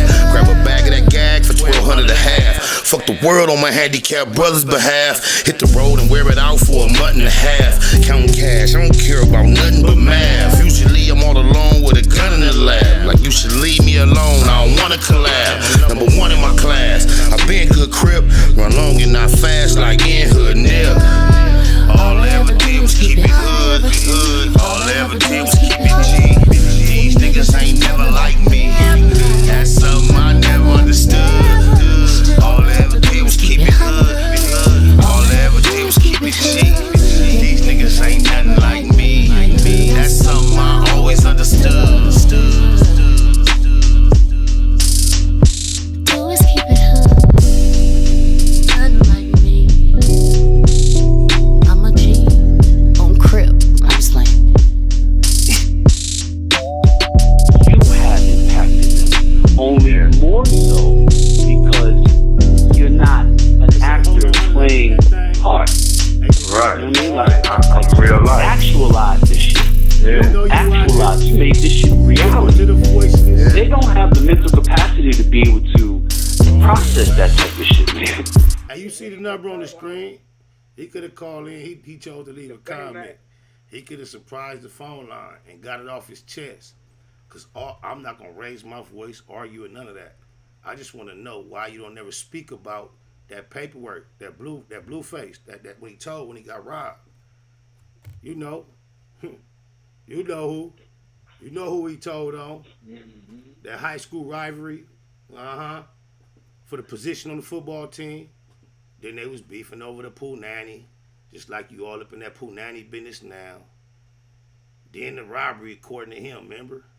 Your name on the paperwork. Kim and Cass Jones. Why you don't never speak on that, Wack? Since you listening. Oh, blah. We just curious. Why you running around with a rat? I love the way you pay that crippin', though. Ever since the braces and the tuition and the Porsches, we appreciate it. Nationwide Rip Riders, the whole Crip car. Thank you for your contribution and your constant, consistent nut riding. We appreciate it. Don't stop. Pay some more Crips. Put some more Crips in position. Yeah, they get on different out there in Pacoima. Hey, keep it real about who had somebody surrounded in that Bentley. You know? Was it a Bentley? I don't even know what kind of car it was. Why you lie on me, cuz? Why you lie on me, ho no, honey? You know I wasn't there. Doja know I wasn't there. He could tell you. Prodigy wrote about it in his book. He know I wasn't there. You know I wasn't there. You could have just been a man and thought about it and corrected yourself. Everybody know I said something about Gonzo that wasn't true. I described the scenario similar that you did. And I actually described Gonzo's actual participation in a scenario from my memory incorrectly. And I stated it as fact on the internet. And it caused him to be quite irate and quite disrespectful toward me. He said all type of mean, terrible, nasty things about me. I just kind of laughed it off. And I was kind of shocked that he was so adamant that he didn't get robbed. Because I remember that night when the robbery went down. I remember him being there. I even remember what triggered the robbery. And he was the main person. I remember so many things. So I'm like, how is he saying he was? This nigga really bold for saying he wasn't there. And I clicked on my brain. I remember he had avoided, even though he may have been the intended target, he had avoided being actually involved by a matter of seconds. And his two companions were actually robbed. So I had stated it incorrectly, and I realized this all on my own. And I took it upon myself as a man to correct the incorrect story I had put out. And just imagine all the disrespect that you have seen me direct towards you, Ho No Honey. It's simply because you lied on me. You placed me at an incident that I was not even an attendee at. And then you fabricated a whole conversation between you and I that never took place. I find that extremely disrespectful in it of itself. And everything I've said about you that has been honest and true, you can't deny nothing I've said about you. It's all factual, but I've only relinquished this information based on the fact that you were dishonest about me. And you could have corrected that, just been a man to realize for whatever reason you had said something wrong. Because I wasn't there, nigga. You know I wasn't there. You know you ain't never had no conversation like that with me. Oh, my mama.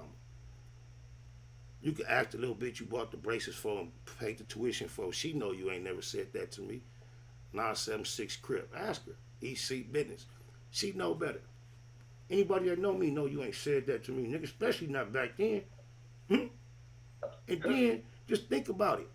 This nigga want the world to think we had our man surrounded with intentions of doing something to him. Yet and still he had time to make a call to this nigga somewhere else and get there and wait and then have this weird conversation and start talking about setting up a fade between 50 and Doja. You on fades that much, even since back then. We still ain't seen you arrange a fade with none of these cats you be arguing with. Not a one. But you was way back then, you was so, that's how everything was gonna be, all these millions, hundreds, thousands of dollars. It was already gunplay. The whack walls had already got shot, all that. But you telling me you was pushing up, it was all gonna be squashed. This was your conversation with a fade between 50 and Game. You know how stupid that sound now and how stupider it would have sounded back then? I can't believe it, but it's apparent and obvious that there are a lot of people that give some type of credence to stupid statements on the internet. And he's developed a following of them. Oh, my mama. But we see you in the comments. I don't know what you said, but I just want to know why you don't speak about when Blueface told and the people he got on the run currently right now. Why you don't ever speak on that? Well, I love the way you keep paying crippin'. Please don't stop. We ain't tripping. Keep paying crippin'. Oh, my mama. Sneaking and peeking up in the comments. Talking about I ain't got no voice. What you listening to then, Ho No Honey? Please explain. Keep it a Google. What you got to say about that, Jay? I mean, Spotted, look, I'm out here in the valley, homie. So I used to, as a matter of fact, I used to go to Pacoima, just right off the 118. I used to get my hair cut out there on San Fernando Road. And I do know that them niggas out there don't even claim whack, homie. They don't have nothing good to say about Whack 100, and he's supposed to be from there, homie. He from I there. don't understand if your own homeboys can't speak up for you. I'm not even. This my thing. They not vouching for you. This my thing. When Whack don't act like he proud to be from Pacoima. That's my thing. I don't ever hear Cuz repping Pacoima. Yeah. Cuz stay trying to affiliate himself with LA, Compton, Long Beach, and shit like that. And you talk about Pacoima, you talk about Granada Hills, you talk, those is all nice areas. That's not the hood. That's not LA, homie. Gilly the Kid got at it recently. To know everything that's going on in Gilly the Kid, but why? This is why he feels or deems it necessary to leave Pacoima on the back burner, and when it does come up, he overrepresents its connection to Los Angeles because he's not proud of it. He tends to 90 seconds. He tends to view it in the same light as a lot of other people. And if you notice, I'm always careful not to subscribe to that. Although I'm aware of what the Valley typically means in Southern California on our side. I've been exposed to elements to know that element does exist even in the valley, although of course not at a rate comparable. Active in the valley. Yeah, it's not comparable to a rate of what we experienced in the inner cities. But I've never been one to be all vocal to try to separate just because it's less active. Oh, that valley. I've been promoting, I've been supportive, and I've promoted the valley through Payback. The whole thing. It's not me to shit on the valley. However, it seems like Wack himself views the valley like that, cause he tried to leave it out, and when he does speak of it, he try to always describe it in how close it is to LA, like that gives it relevance. The only thing about the valley is that LAPD patrols the valley. You dig? That's about the only the only same thing we got going on with LA is that the LAPD is just as hard on niggas out in the valley. Hey, that's what he love to say that when they go to jail, they go to the LA County jail, and he's always trying to tell 40 Glock they don't. He trying to act like the Colton Crips is so much further away from LA than the Pacoimas was. He used to always state that fact, like tell 40, y'all don't even go to the LA County jail. He happy that he in LA County. But I just find it ironic. Niggas from Long Beach is in LA County. They go to the LA County jail. They don't try to claim LA and Compton. They claim Long Beach. Real talk. They claim Long Beach. Yeah, any nigga that's proud of where they from, even though it might be in LA County, they make sure they claim they, like Compton niggas don't want to be confused with LA niggas. Watch niggas don't want to be confused with Compton niggas. They gonna push what they is. Gardena niggas don't want to be confused with Compton niggas. They from the Gore. They push what they from. I don't understand a nigga that even if you from, I got relatives. Yeah, if you from Pacoima and that's where you from, why not push that?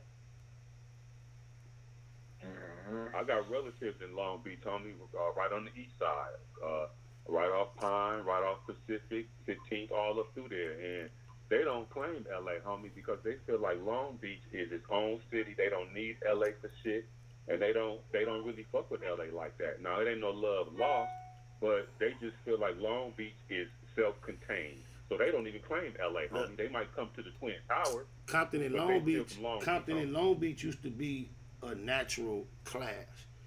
When that line came out with Snoop Dogg and Drake, Compton and Long Beach together, now you know you in trouble.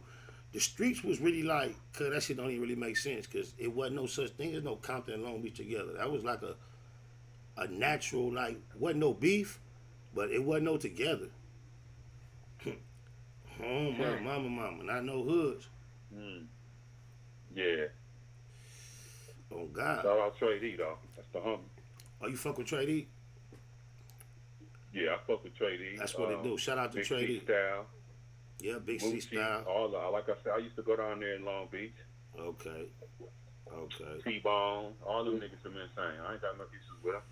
No, that's right. I know a few. Hey, Chili. Huh?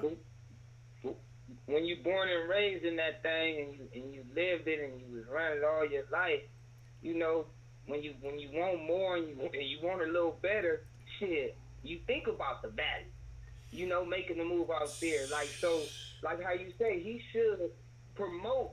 Ain't nothing wrong with the valley. But it's ain't nothing wrong with getting out the way, being out the way. But that's where so many, I'm not gonna name no names, but so many of the niggas that we respected that been having a face in the game through the years that claim South Central, Compton, and all that, that's where a lot of them is right now in their houses. Oh my mama, that's where they go to be cool. You dig a lot? That's where you go to duck off. Yeah. Oh my mama. On God. Yeah. I just don't understand. Yeah, back in the day, Spider Loc, it used to be up in Hollywood on Cahuenga. It was they used to have a crush bar, and I seen that was like the first time I seen Daz and Corrupt and Warren G, the East Siders. I mean, it used to be off the chain at the crush bar because they used to have different artists come and perform. So all the Long Beach at that time was, you know, they was up next, and they came to the crush bar and turned the crush bar out. So it was like it wasn't really no separation from LA because they was coming to LA Nah, to get their money. Yeah, It wasn't never no love lost between Long Beach and LA. You understand? Like, even within my gang culture, it's a section of my homies from Carson, California, the Lamo area to be exact. And as much as they linked up with a notorious LA section, they still are high spirit about the fact they from Delamo Block. They push that in front of everything else. It's just like the average nigga is gonna be about where he from. It's why you see me with a 1597 because, okay, everybody know what the gang situation. It was 97th Street, but as far as my actual origin, where I'm from, I have an attachment to both environments outside of the gang, so I feel more comfortable post my actual active gang life representing my whole experience. So you just feel like attached to where you actually from. I don't understand a nigga being ashamed of it and trying to act like he more of somewhere else. I could easily leave the 159 out and just act like it's all 97. That's easy to do. But the most honest thing is that's a connection that really more describes my street life. I don't understand why he wouldn't just be Pacoima every other word. Put Pacoima on the map. Just imagine Snoop Dogg coming out. The world know Compton and LA. Just imagine Snoop Dogg coming out hollering that instead of Long Beach. Just imagine the power.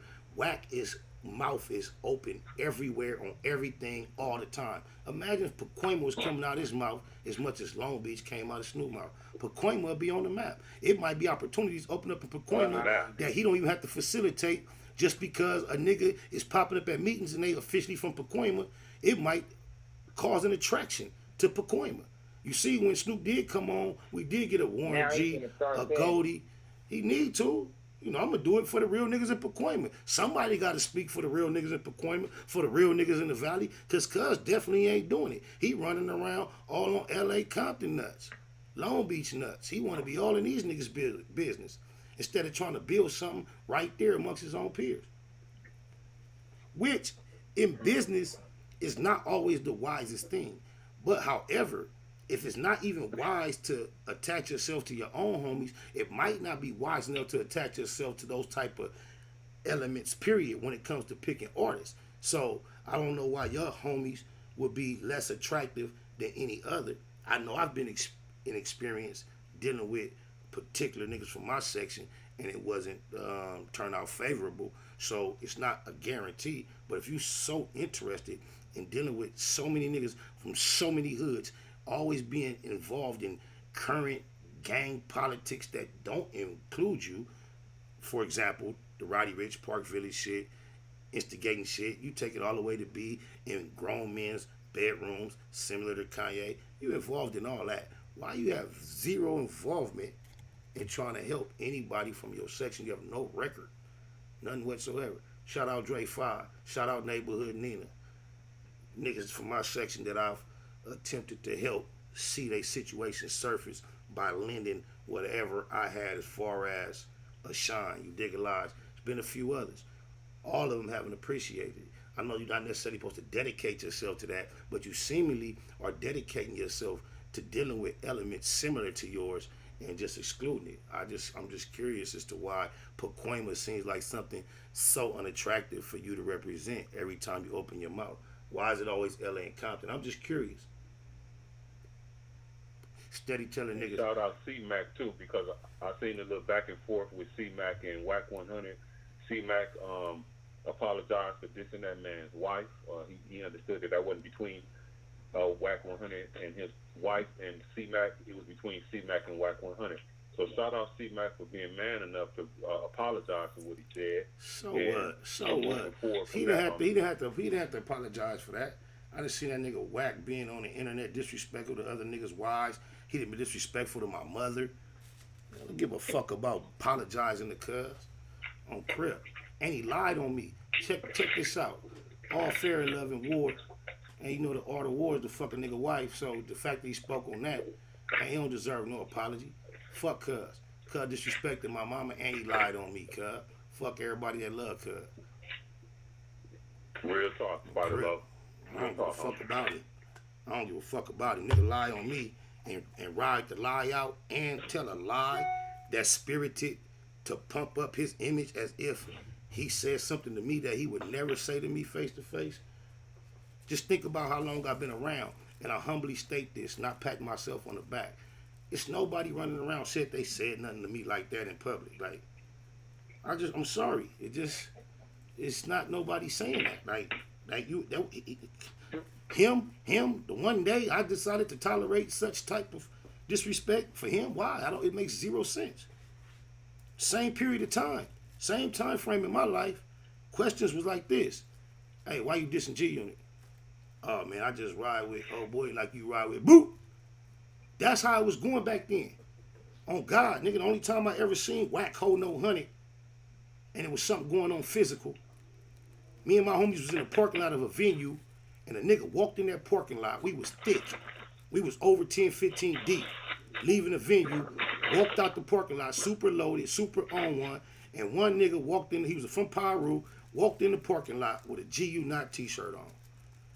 And at the same time the homies started getting on him, Suge and BoskHoe No Honey pulled up in the little red GT, the two-door. On my mama, on God in heaven, my daughter's dead homies, lokes, loved ones, everything I love and live for, my nigga. When Wack and Suge get out the car asking, because we knew the nigga from Pyru, when they ask what's going on, I'm thinking they know who the nigga is. Suge like, what's happening? What's up? What's going on? I'm like, I don't know, fuck cuz. Why, he with you? Suge like, hell no. And guess what Wack do? Wack jump right in the little melee and get the beating up on the nigga with the homies. Only time I ever seen him do anything. But, just telling you this, had the energy been anything opposite other than that at that moment, this is what we was on back then. Don't ever let you think this nigga ever told me about batteries in my back in G Unit crib. Oh, my mama. I got G homies with that shit tattooed on them. It wasn't nothing that... and you don't even understand. That was a fucking rap group, nigga. Y'all just didn't understand, nigga. That's why I created G Unit Crip. Because the shit I'm from is too official to be playing with on some rap shit. What I look like out here banging my hood in rap beefs and all that with these corny ass niggas, automatically implicating, involving niggas that ain't got nothing to do with this rap shit. That's why we came with the corny G Unit Crips. And y'all so corny, y'all took it serious. Dummy. Right. Oh, Baba. Yeah. Nigga, everybody was from where they was from. That was just the umbrella that all these niggas was kicking it up under. There wasn't nothing we was pushing as far as it was no politic amongst that. That was just a fucking nickname, nigga. Niggas was y'all goofy. Y'all the goofy ones on my mama. Y'all believed in that too much. Y'all sound like the police though. Cause on God, I remember 50 told me like, hey yo B, he was referring to the police. He was like, they believe you with that G Unit Crip shit. They believe you. I just never been no banging on wax type nigga as far as gang banging my gang on wax and dissing. That shit just never been me, bro. That was never my shit. So if we gonna get into any type of clicking up and saying anything as far as that, a group riding gang bang style on music, it's not gonna be the East Coast Crips when it come to me rapping. I'm not finna, that's not me. I'll fuck with a homie, but we not gonna be representing. That's just not the way I get down. So when it got time to have rap ops or whatever, we gonna do it under this G Unit shit. I'm not finna implicate my homies. That's how you find yourself accountable to politics that you ain't trying to be dealing with. Implicating the hood and shit that ain't got nothing to do with it. Nigga been way smarter than that from day one. On my mama.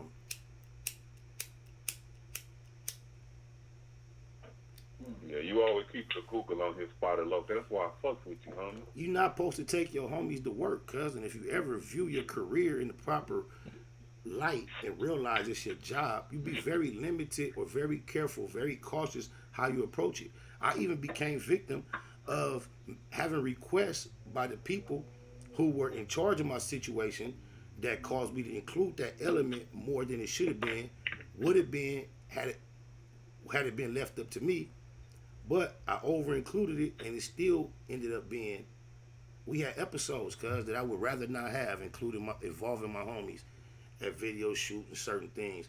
But the over inclusion of the mass group of homies was based on invitations from like Sha Money. We be in the town Wednesday. Hey, make sure all the homies on deck.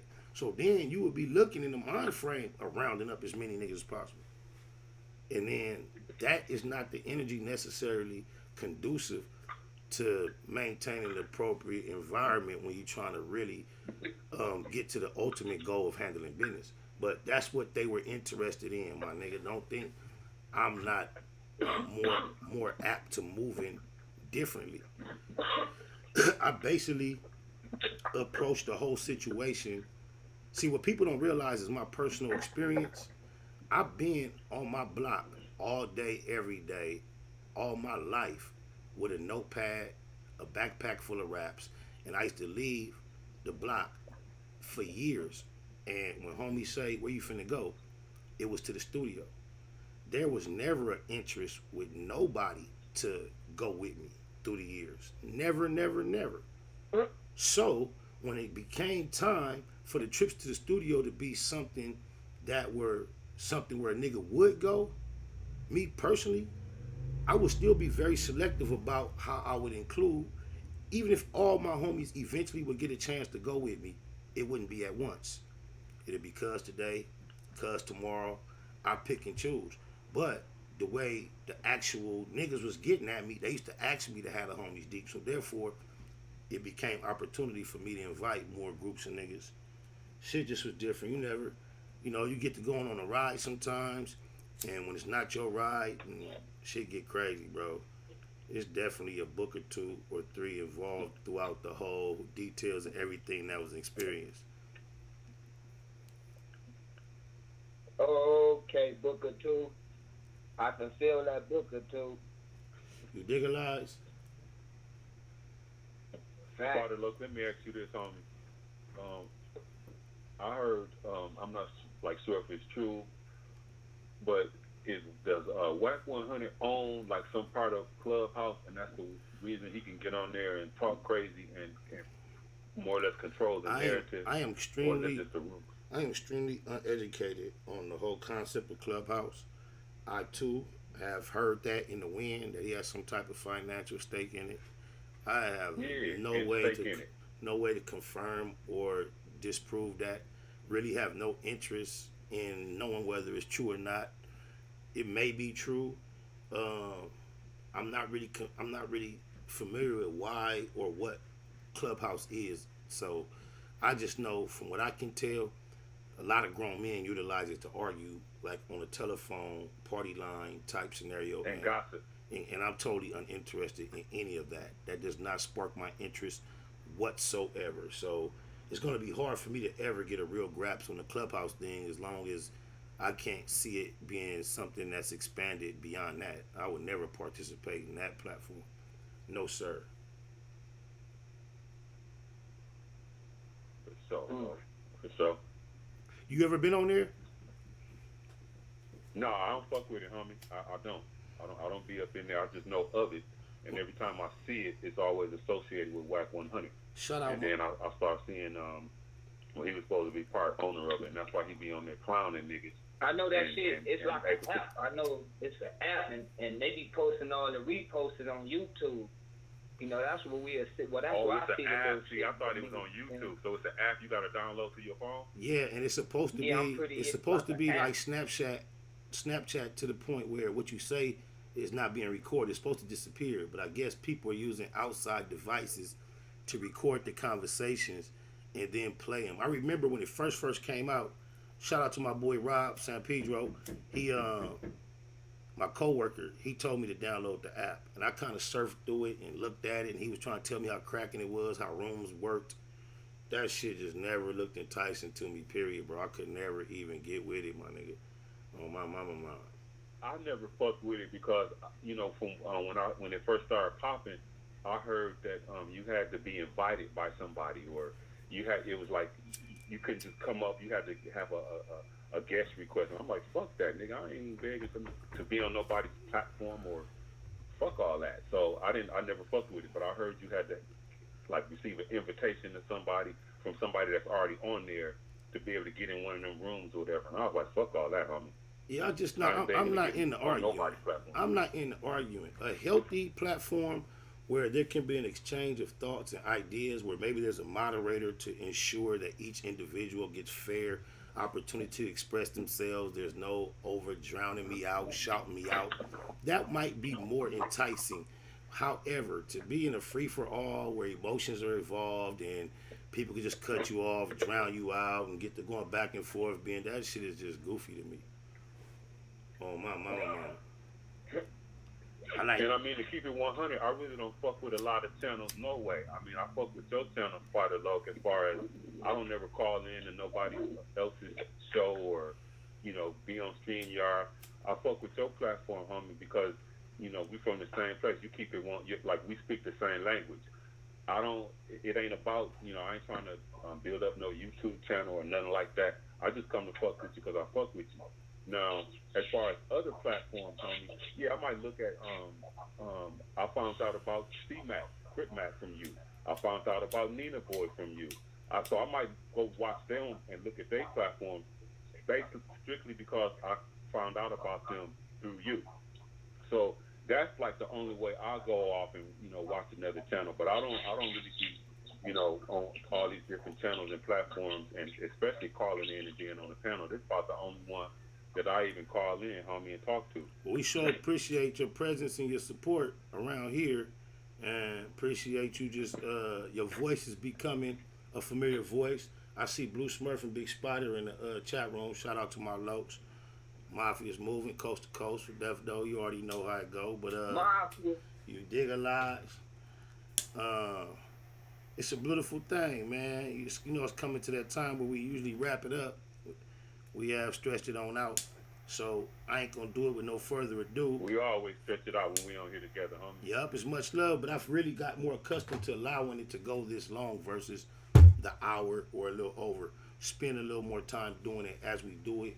It gets a little more organic, don't feel rushed, and the time still goes by fast, and it still doesn't seemingly lose much interest. What I am really pressed to do as soon as possible is to get back to the format of including the callers later and getting the segments off so I can start doing more uploads. I know y'all been missing that. I'm going to get back to it. My schedule just been so hectic that being a one-man show has made it very difficult for me to keep up with it, and I just kind of got away from the practice, but I'm going to try to force myself to make some time to get it back the way it was. I got the homie Eastside Herb on here. I got the homie Jay.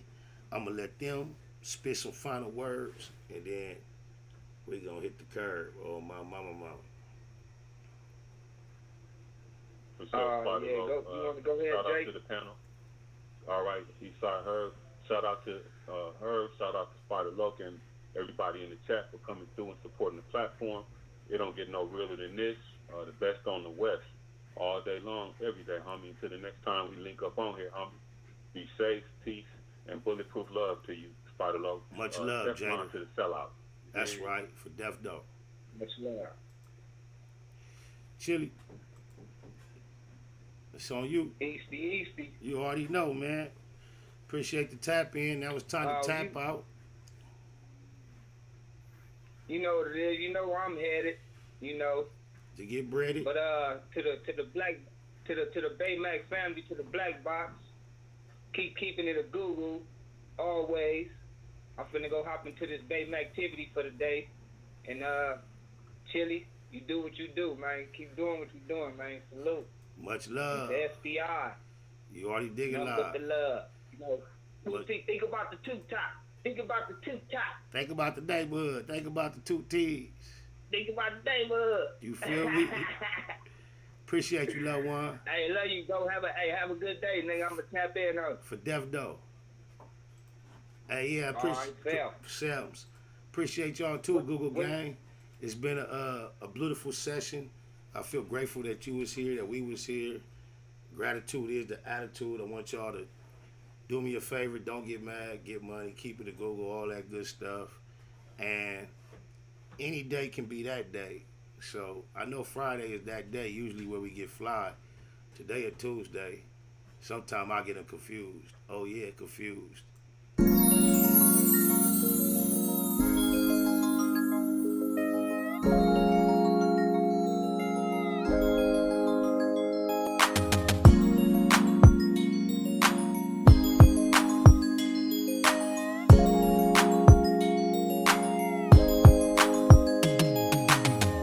I'm thinking it's a Friday, but it's really only Tuesday.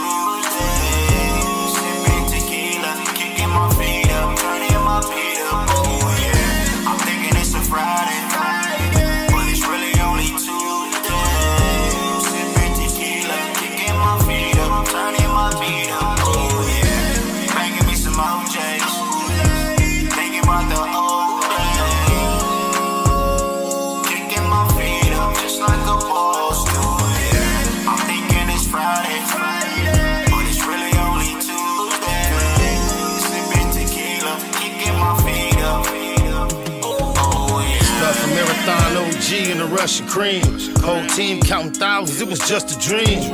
Big blunts to the neck, get me high quick. In the trap, watching shotters on the 5-stick. 4K, 60 something on the inside. Pastrami and chili on the French fries. Piecing up for the homies on the inside. Evil East side, in hood, could've been died. Liberated, cause the paid lawyer litigated. Mitigated, keep the cognac refrigerated. Getting faded in a 5-star, niggas hate it. Last time I demonstrated it was nickel plated. He ain't had no win against the 4 fin. Just went on one, and I'm down to go again. But then, I'd rather sip tequila. Kick my feet up, turn the beat up, never put my heat up on E. I'm thinking it's a Friday, but it's really only Tuesday. Sipping tequila, kicking my feet up, turning my feet up. Oh yeah. I'm thinking it's a Friday, but it's really only Tuesday. Sipping tequila, kicking my feet up, turning my feet up. Oh yeah. Banging me some OJs, thinking about the old days. Kicking my feet up just like a boss do. I'm thinking it's Friday, but it's really only Tuesday. Sipping tequila, kicking my feet up. Oh Big yeah. hands on a baseball cap, I'm from the Mac. Styrofoam cup full of Remy Martin, all cognac, no chase. I used to duct tape the 38. Riders hanging out where it ain't safe on a Tuesday. Patron bottles, Magnum hollers, we get it in. Active like every day, not only on the weekend. Baby say she can't swim, just put your feet in. Take a shot of this tequila and stay away from the deep end. For death though, I'm too deep in. Mafia, on that BS, blue smurf and baby spotter. Gold rag around my neck or in my pocket, can't give it up. Blam on me in the function, wish I would put it up. Got me turned up, thinking about the old days. Homie and op, remember all my head up fast. But then, I'd rather chill and kick my feet up. Mafias and ECs, the real riders link up. I'm thinking it's a Friday, but it's really only Tuesday. Sipping tequila, kicking my feet up, turning my feet up. Oh yeah. I'm thinking it's a Friday, but it's really only Tuesday. Sipping tequila, kicking my feet up, turning my feet up. Oh yeah. Banging me some OJs, thinking about the old days. Kicking my feet up just like a boss do. I'm thinking it's Friday, but it's really only Tuesday. Sipping tequila, kicking my Tupac of my generation, Pac was highly intelligent, but in our culture, street culture, especially in his generation, intelligence was viewed as a form of weakness. How do you get the people that's really affected by, what we trying to solve involved?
Mathematical mode, marathon and making moves taken. The heartbreaking news made major breaking news.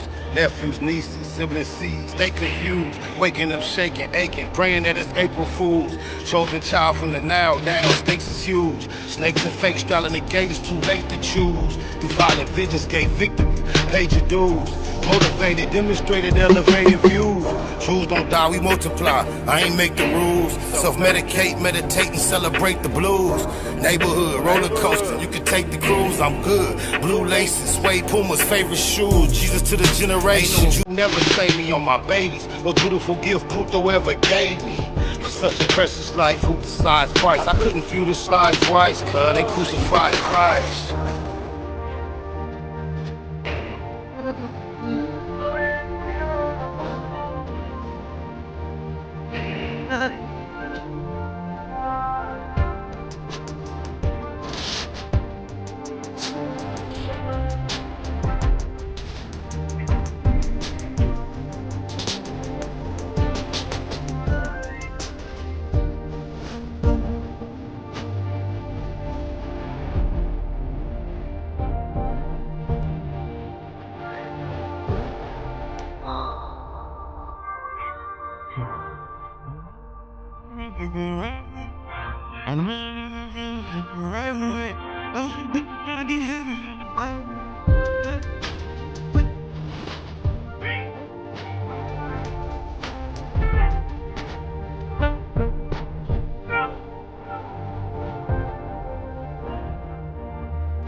Naybahood and that hustle. Big shout out to my nigga SPI, Spotter Low. You know I'm in the black box. Had to come through, tap in, show love one time.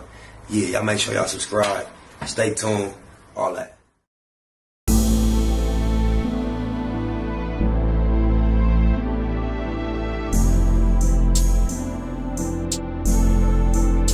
I overlook my competition, never seeing them. I done train my mind that I'm going. You could tell by how I walk, talk, I'm a boss. A east side millionaire, homie, what you thought? My life is a movie. SPI Can't get close to me. They mad cause they can't be. Everything that they wanna be. Yeah.